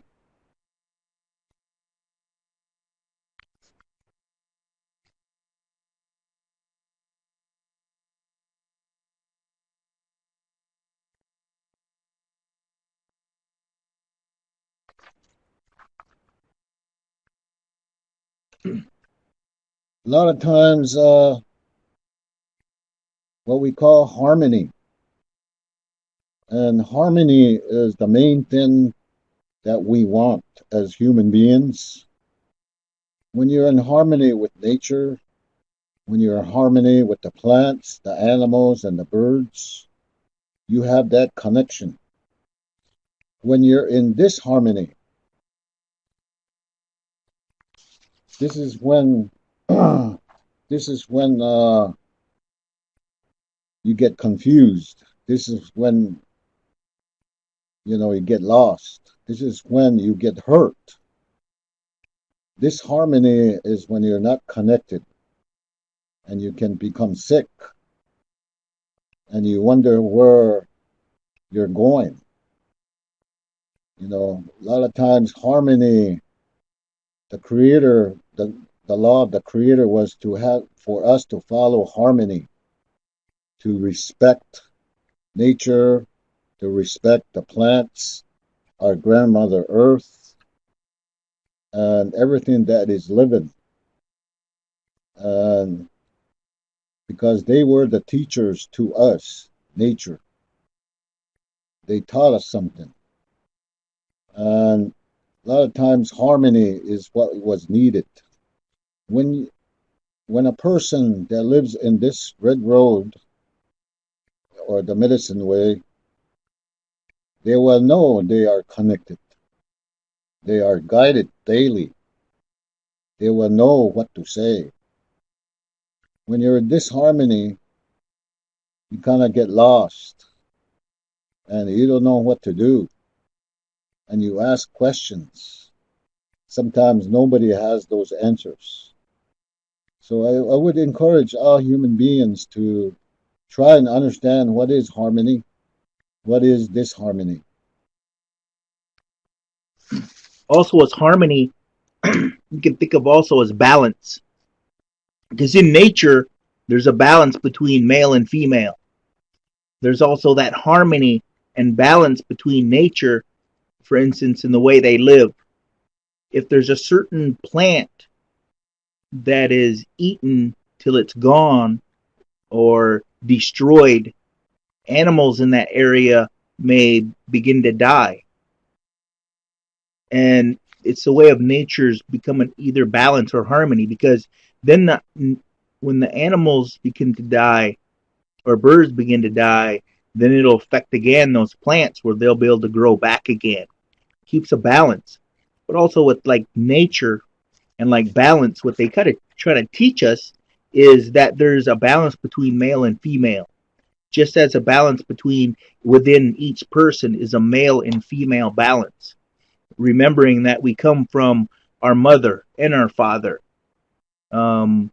Remembering there's a male aspect to us as well as a female. And to honor that balance. It's like part of the teachings there is that between mind and heart. And many, like in making decisions, it's said that men usually tend to use their head to come up with decisions, their brain, their mind, where women will utilize their heart to come up with those decisions. But in life, it's like we need to be androgynous to utilize both.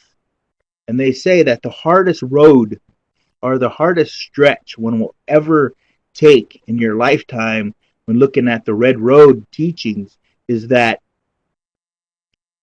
the longest and hardest road a person will ever travel is between your ears to your heart.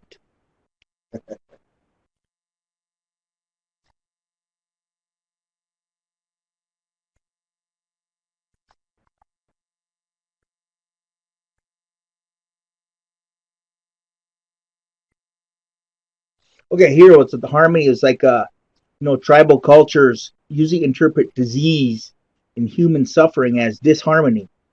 Well, also looking at this, it's like I used to travel with these medicine peoples, one for about a year, another one for 14 months. But what I really realized was how many of the people that he helped in their stomach area were usually females. And later on, I would ask, it's like, why is this spot so common with females? And he told me, it's like, well, you have your head, and that's where your thoughts come from. You have your heart area, and that's where your feelings come from. You have your lower stomach, around your belly button or just below. It's where emotions come from. But also, if one thinks too negatively or too much upon certain things that are not good for you, this negative energy will build in your head. If you have all these negative feelings and things, they will build around your heart. And emotions, if they're never ever dealt with properly, they will reside in over by your abdomen area. And these negative energies build up over time. And they begin to actually kind of deteriorate those areas where people will get sick. And some of this medicine man told me is that some of these women, they're not telling us, but some of these women have been sexually abused or assaulted somehow. So it's become so emotional to them, they're not dealing with it. So what I'm doing is helping to bring that negative energy out so it will not affect them later. Some of them have waited too long and it's already affecting them.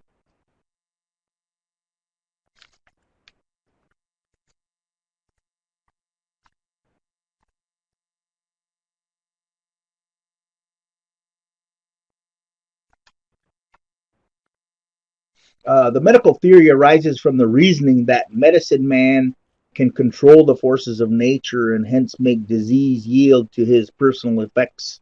Consequently, curative agents are medicine, but only one type of medicine, and then only when it is associated with prescribed rites.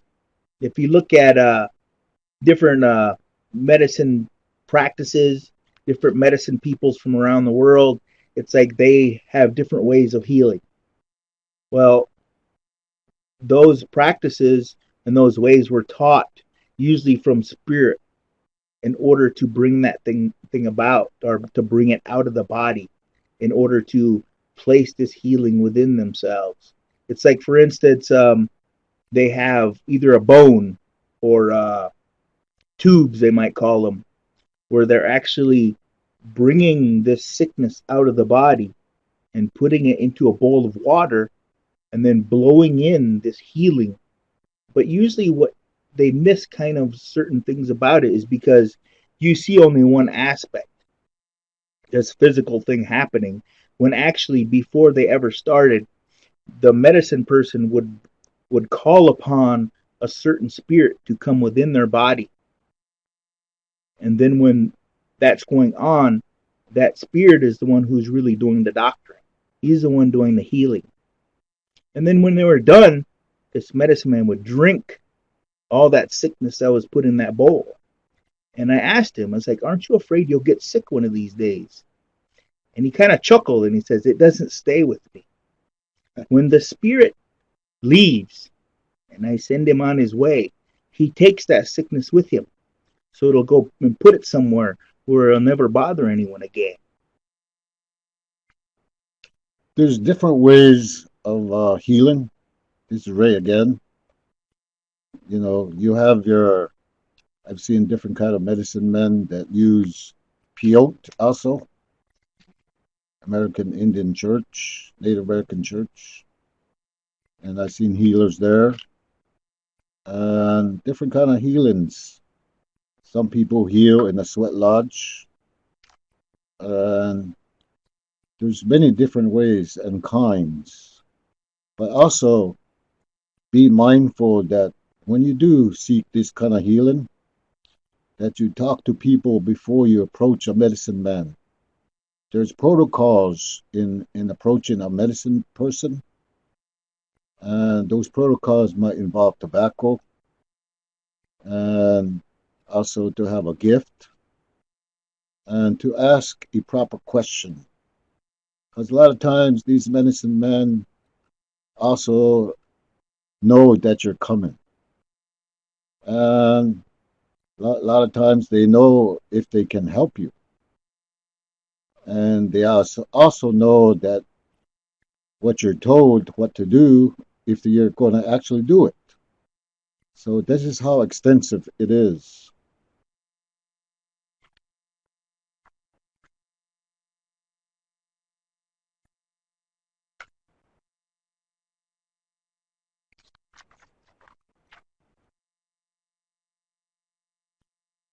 Okay, the medicine man is entrusted with ceremonies connected with birth and death, magical ceremonies, and the perpetuation of tribal lore. He is not only the primitive doctor, but he is also the diviner, the rainmaker, the soothsayer, the prophet, the priest, and in some instances, the chief.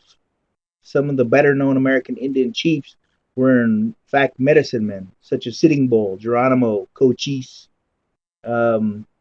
You'll see that there's Native American healing with many things and people. Along the way, it's like people just don't all of a sudden have all these medicines and gifts. It's like walking this red road.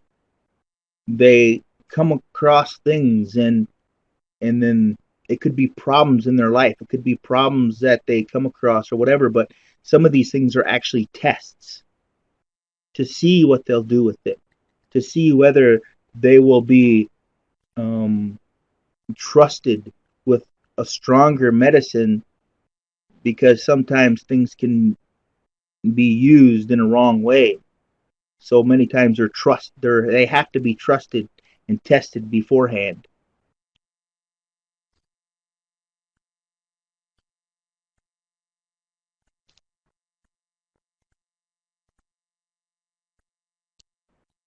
This is Ray.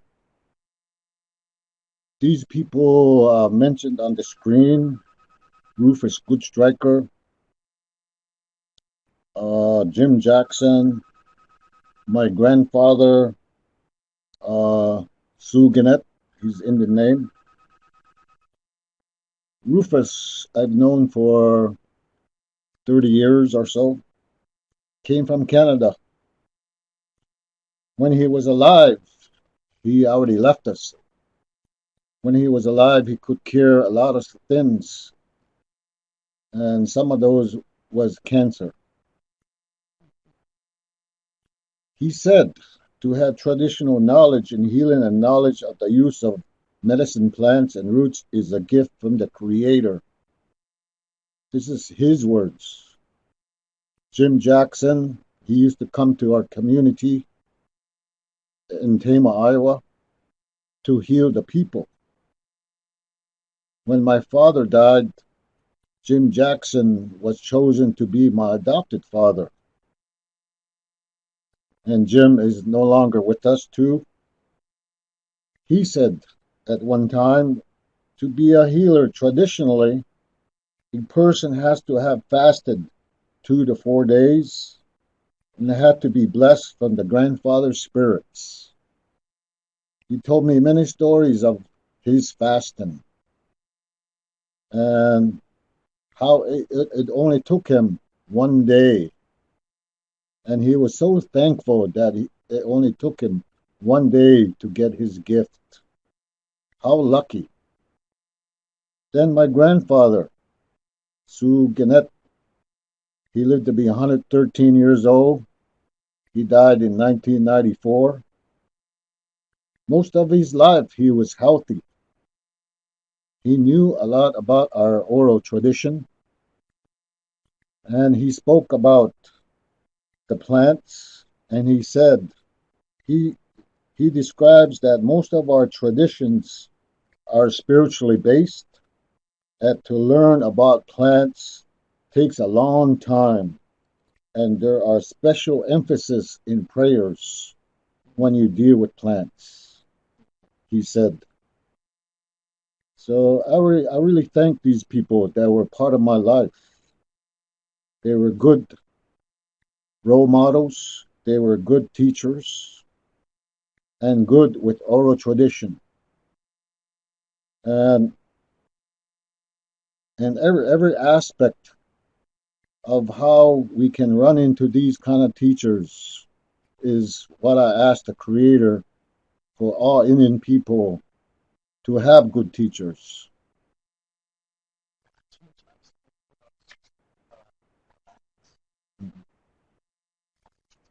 I never got to meet Jimmy Jackson, but I've been told so many stories about him from our tribe. He was what they called in Minnesota was the Great Mille Lacs Healers, and it was they had very strong healing. I met one man up there in the 90s. He had said he was the last of those, and I'd see many things he did. He'd have a drum that beat on its own. He had a little drum he sat on his lap, kind of on its corner, and it just sat there. I've seen many things that they could do. I met Rufus Goodstriker. He was a really good man. I think a lot of these will be missed.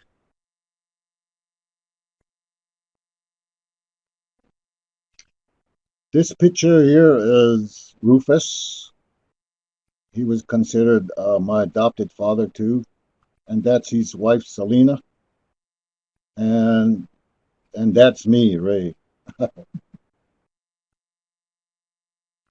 And this picture I like to share is a picture of my grandfather at his lodge, ceremonial lodge, and that was me when I was younger. And the picture next to Sue Gannett is a picture of my wife, Dottie.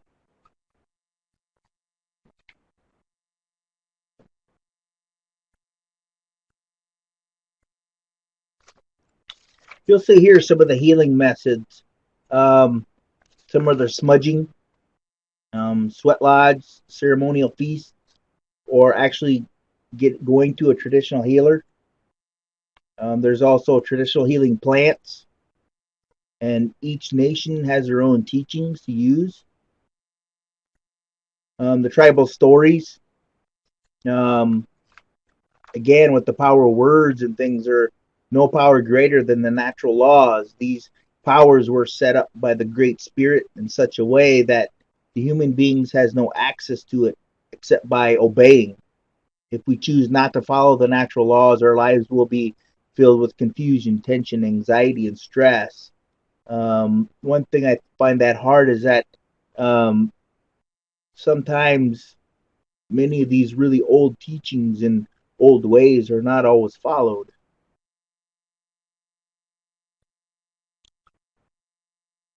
If you ever hear these stories, repeat these stories to your children, grandchildren.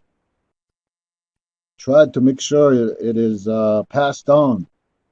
A lot of times our cultural is oral tradition, like I said, and we don't need to lose our stories, especially our creation stories. Each tribe has their own. Remember those things.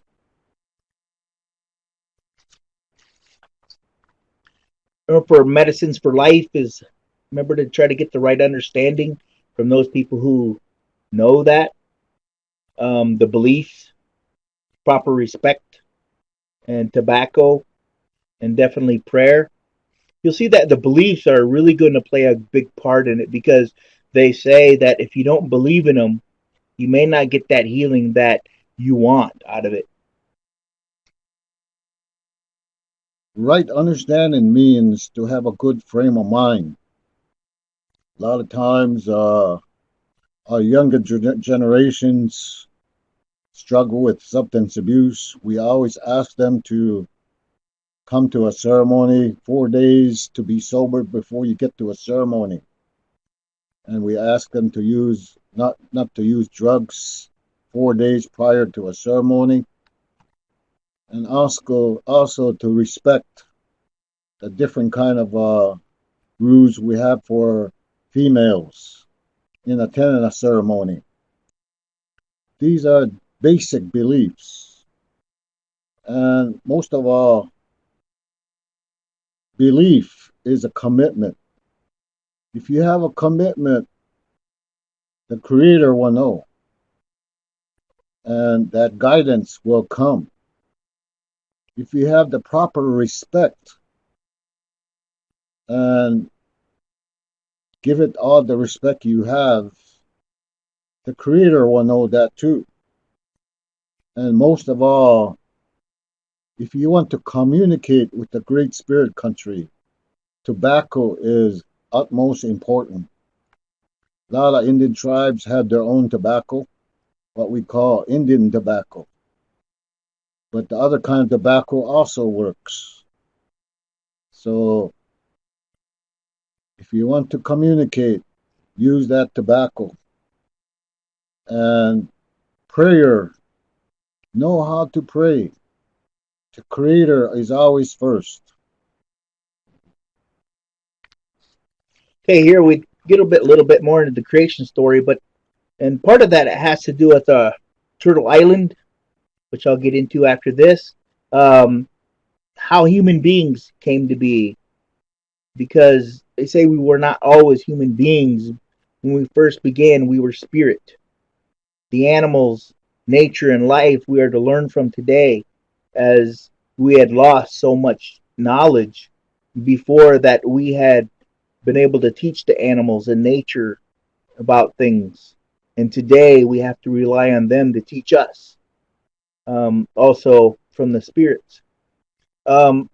Stories about Turtle Island, I've heard at least two, where some natives believed that Turtle Island was only the Americas. But the way that I was taught is that all the continents together were one at one time. And that was Turtle Island. But sometime had to come about where things happened and they broke apart. And that's how people got onto different continents. So it's like we didn't really have to migrate here. And even with the sweat lodge, normally you'll see it's like there may be 4 layers are going around the sweat, not the ones going up and down, but it's like those represent the 4 worlds that we've passed through, because they say it's like we're in the 4th world because the other worlds had to kind of been destroyed somehow, but there's always survivors, and these chosen people are sent to certain areas of the world in order to survive so they can start again. There's different rites of passage when a youth becomes an adult. For instance, when mostly you'll see that how many tribes will have different peoples will have ceremonies where a girl becomes a woman, and that's normally around when they're first menses. A young boy, they become adult when their voice begins to change or when they reach the age of 13. There's also leadership, because you have to learn so many things in order to become a leader. Also, with traditional and spiritual medicine ways, especially with medicine or spirit, normally they tend to wait until a person has reached around 27 years old before they can actually take that place, because then they have the maturity and the proper life knowledge to be able to utilize with that. And there's also passages when they begin to run their own ceremonies.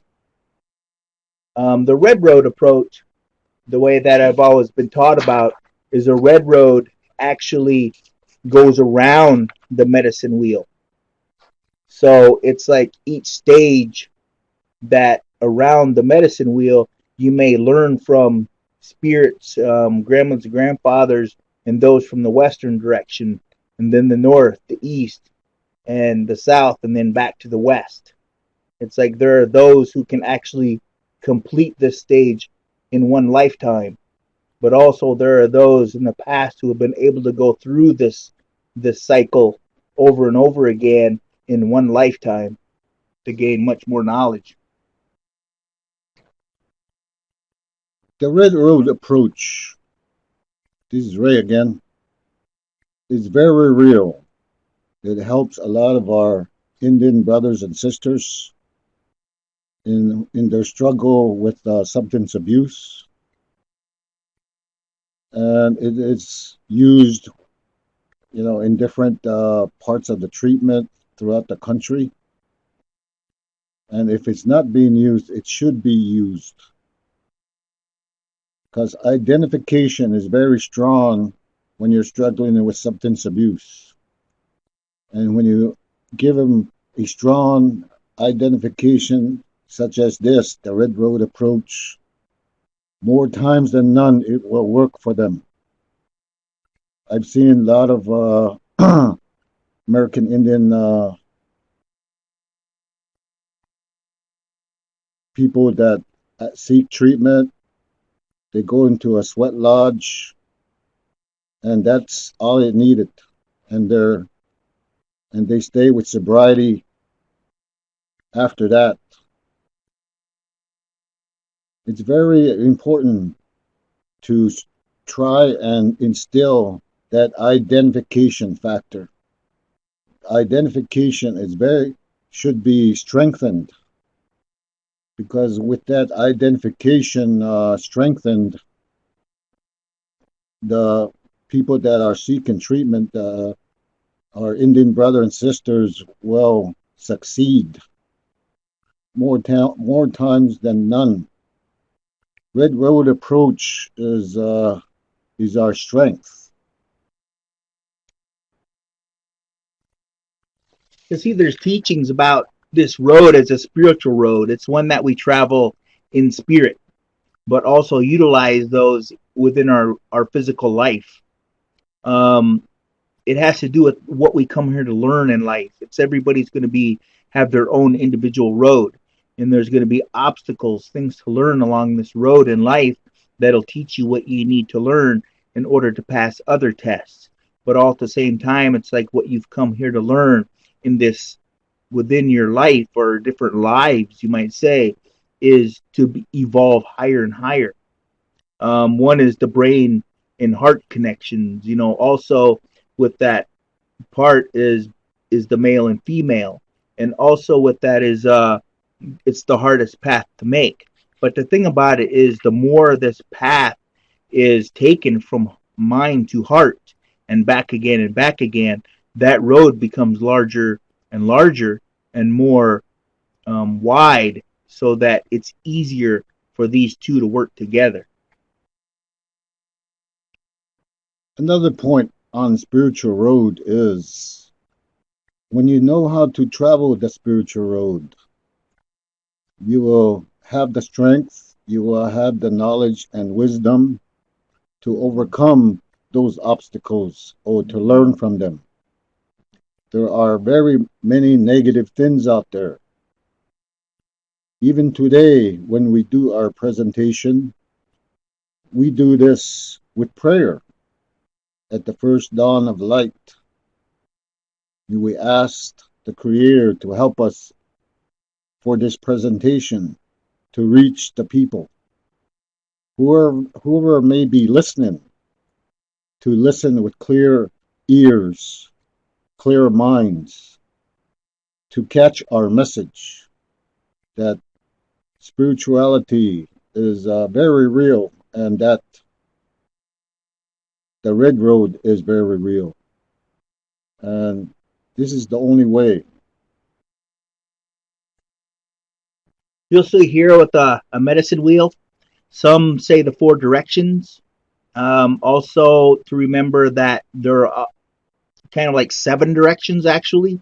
You got the 4 directions of these grandmothers and grandfathers in the 4 directions. Also you have Mother Earth below, the Creator up high, and the center wherever you are at.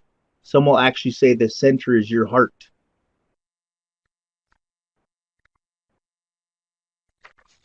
Here's part of a medicine wheel as a way of life. It's they say that a man's life is a circle from childhood to childhood.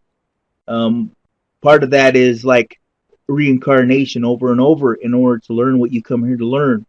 But also, if you look at a human body, naturally you come out of the womb and you're in this fetal position. And naturally, when a person gets older and a body actually passes on, the body again will go to a fetal position.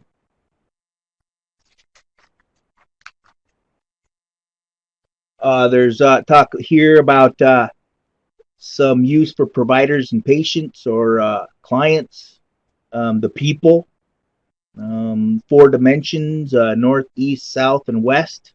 Remembering that each of these directions has a different power, a different knowledges they might have, stages of life they can utilize, either seasons of the year, aspects of life, whether it's spiritual, emotional, intellectual, or physical.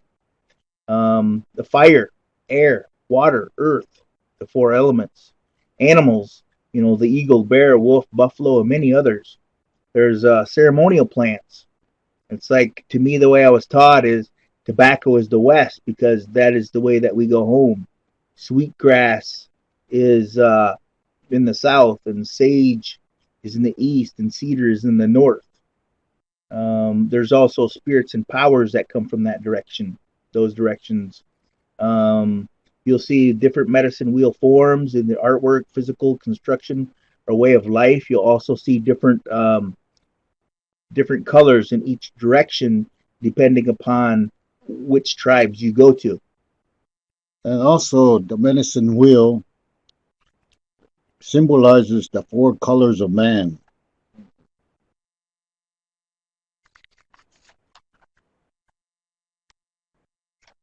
You'll see here that the medicine wheel used for the people as therapists or patients, they can also power, a force, because the medicine wheels, they have their own power when they go out there. Then, depending on how they're built, is what they're used for. Also, to remember that we all walk around, each one of us, with our own medicine wheel, no matter where we go.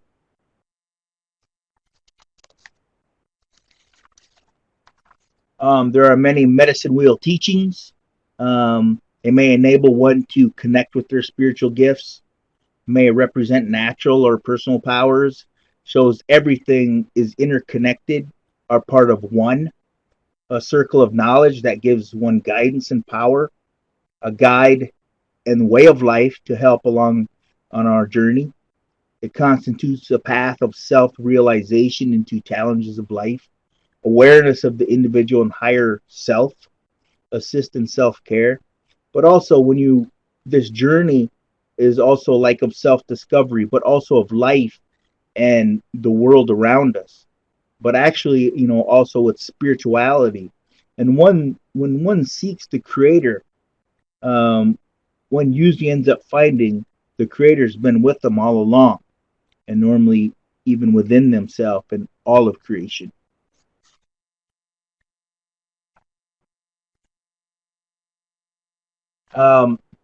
Here's a saying. It's like, an elder once said to me about self-care: pray for yourself first, after that pray for others, in a way that helps you to become good within yourself, more pure, so that when you pray for others, it'll be more pure prayer. But also, part of this teaching is also, in order for you to help others, you must first help yourself. There's, again, the different traditional healing practices, medicine way versus spirituality, both as a way of life. Creation is essential. Gifts are earned or given for a reason. It's not just to hold for oneself. You do not pick your medicines. The medicines pick you. Teachings are essential to understanding how creation works. Without the basic teachings, you will not understand a lot of the whole. Teachings are essential to healing in spiritual and medicine ways. Connection to the Creator through these medicine or spirits is essential to healing. All of the creation has a spirit, which is dependent upon the rest. So too is the spiritual world and the physical. One thing, it's like, we always try to talk about taking care of nature, taking care of creation, because if we don't take care of nature, nature will not be able to take care of us. The thing about it is, people must rely on nature because they're the ones that feed us. They're the ones that give us the oxygen we breathe, and that we could not survive without nature, but nature could survive without us. Medicines may be passed down from teacher to student, not just passed down through generations, as medicine peoples are continually being told cures and healings of all time by the Creator and spirits. It's like I've seen medicine men come up, in a sense, being told cures and medicines that'll help people right on the spot. I've seen it. And I've asked later, like, did you know that? I said, no, that was the first time I was ever told that. I remember that about 75% of known medications were developed from indigenous knowledge. Traditional native medicines and medications are different. Again, inappropriate terms. I've seen where in research they've called medicine men or psychologists. They know about counseling. They're tricksters. They mimic things or rituals. American Indian drumming. It's like the Native Americans don't really drum. It's like we sing with the drum because the drum is alive. Smoking marijuana in a sacred pipe is a big no-no. It's like, no, traditional medicine peoples will not smoke marijuana in a pipe. In research, They talk about cultural competence and cultural humility. There are classes for cultural competence, but it qualifies one to speak of culture in ways that are approved. But cultural humility actually delves more into that culture in order to have their own um, subjective experience and be able to question things. Those are more, I think, that needs to be into research, because if you don't understand certain things, especially if you don't believe in it, then you're going to have your own biases in that. Here's a picture of a purification ceremony. It's usually a circular lodge. And depending on where you go, there's some even underneath the earth or in the water. Various teachings on where the door is placed. Um, it's gonna that is gonna be dependent upon which tribe. Um, this is normally run. It's not normally run by anybody, but remember, there's so many different teachings that go in there, from the fire to how you build it. Um, As you can see, the sweat lodge, you have to understand that there's not one size.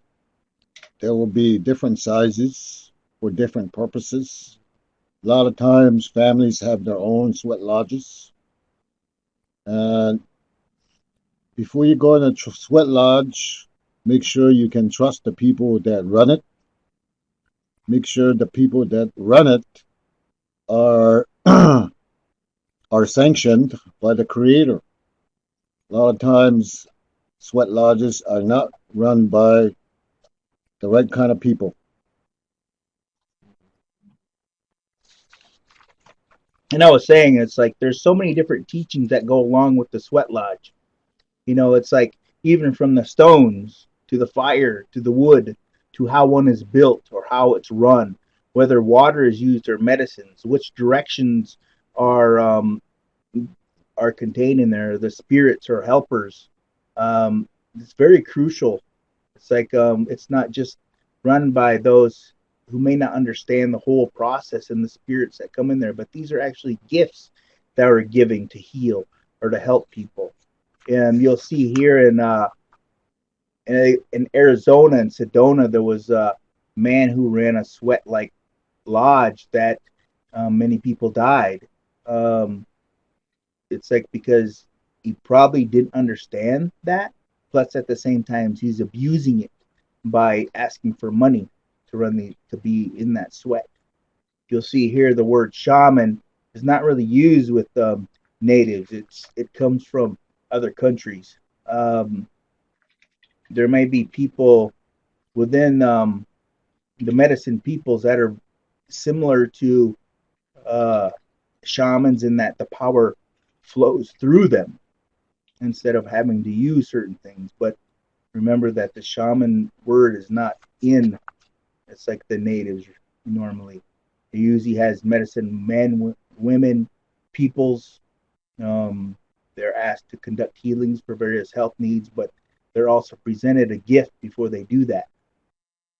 You'll see here that this is actually a real ad in a paper that this people could train people to become medicine men.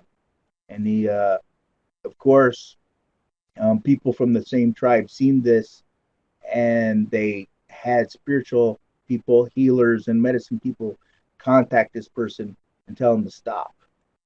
And making the circle whole, traditions, values, rituals, and languages must be held most important to our survival as indigenous peoples. Our prophecies tell us of what is coming, of a cleansing period, a renewal, a time when these beliefs will be needed, and a time to make the circle complete again. This is what I've gathered in my journeys and what the teachers I have had and spiritual medicine people that I am affiliated with today.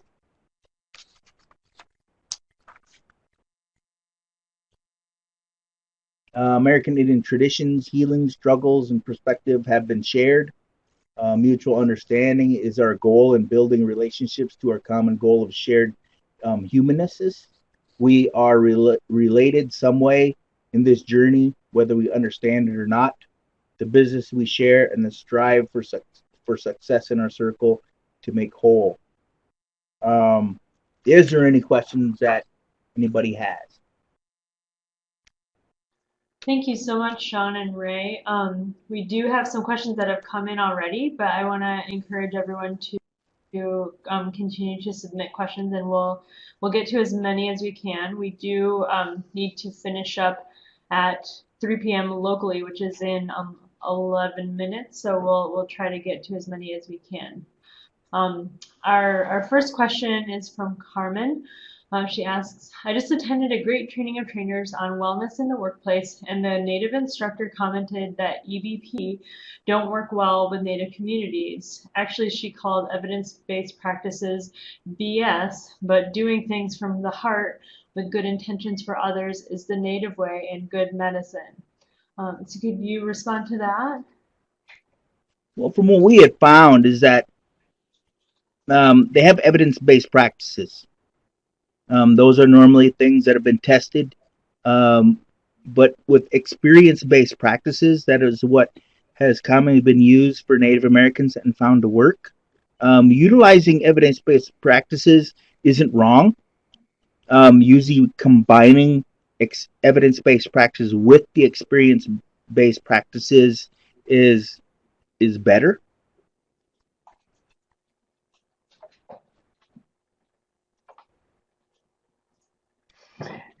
I want to add something to that. This is Ann Skinstead.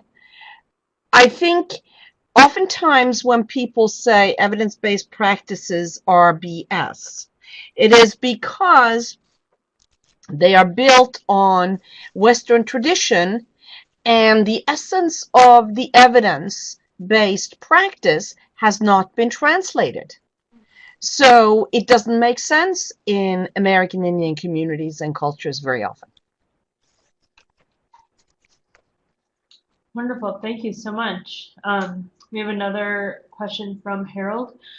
In Lakota way, when a veteran returns from a war zone, the family will have a sweat for the veteran with the veteran in attendance in order to dust him off and call his spirit back from wherever he served.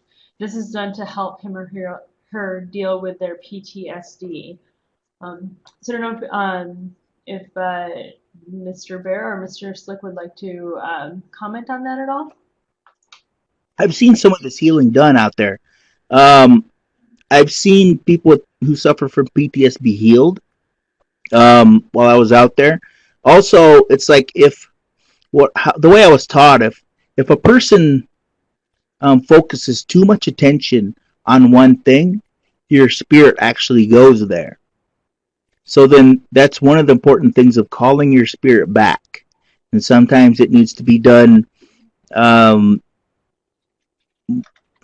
often. If you're thinking about certain peoples too much, if you're thinking about the future, if you're thinking about the past, it's like actually your spirit will travel there. And one thing is to heal that, is to understand it, recognize it, but also to remember to work on that as well within yourself and defeat fears and stuff and such. Great, thank you. We have another question from Michael. He's asking, does ceremonial lodge entrance face east, or is it different depending on the tribe? This is Ray. Ceremonial sweat lodge will face according to the person that runs it. It could be east, it could be west. I've seen a ceremonial lodge facing south. And so it depends on the person that has been sanctioned. You know, according to his dreams or according to the instructions he was given. And but that person will know which direction it will be.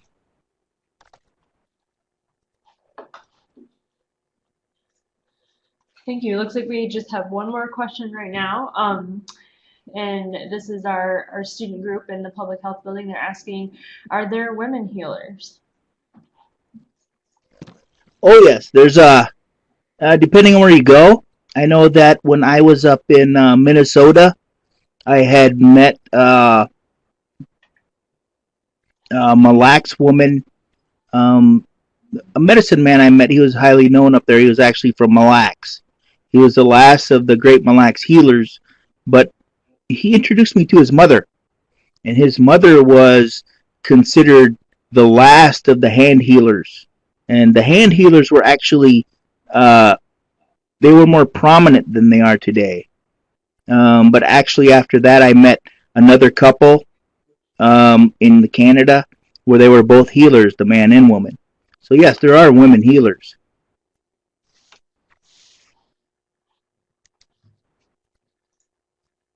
And we've got another question from Ramona. What are the plants used to protect a person, and do you have to be in ceremony? This is Ray. Oh, well, answer that question. Um, if you have knowledge of certain plants, um, like one I know is called bitterroot, that's used in many ways, but also for protection. And there's certain procedures to getting that.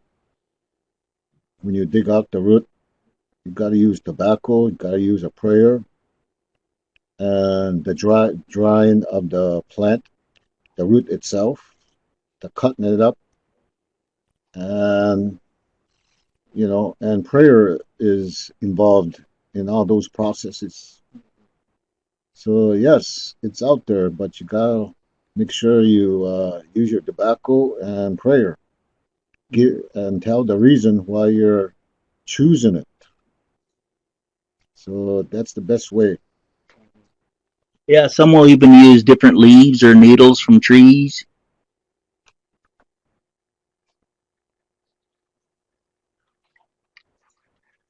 Wonderful. Thank you so much. I'm not sure if we lost Helena and via her microphone, but I'll give her a chance to thank everyone too. But I just wanted to thank everyone who joined us and for sticking with us, even though we've run a little bit past our scheduled time. And I especially want to thank Sean Bear and Ray Slick for this wonderful presentation. Yeah, before we go, I just will mention that you should be redirected to our GIPRA survey, but we'll also be sending the link out in a follow-up email, so we would love to have you take a minute or two to give us some feedback on today's event. And if you happen to have viewed this in a group, if the person who registered wouldn't mind sending that on to everyone who attended, we would greatly appreciate it. So I'll just double check if our director, Dr. Skinsad, is on. Did you want to say anything? Can you hear me? Yes, we can. Thank you. Thank you all so much for celebrating the American Indian Heritage Month with us today, and to listen to the importance of spirituality in behavioral health, both the prevention and treatment of behavioral health. So thank you very much all who are our audience, but I also want to thank our two presenters, Ray Slick and Sean Bear, for a very, very good presentation on specific, very important issues of spirituality. And we will continue offering this kind of programs because the need we have discovered after our spirituality roundtable event a year ago has turned out to be very large. So thank you very much. We appreciate your interest and your support, and thank you again, presenters Ray Slick and Sean Bear. This is Sean Bear. Myself and Ray Slick will be heading to the College of Public Health if there's any questions over there. Thank you. Wonderful. Thanks, everyone, and we hope you have a great day. You too.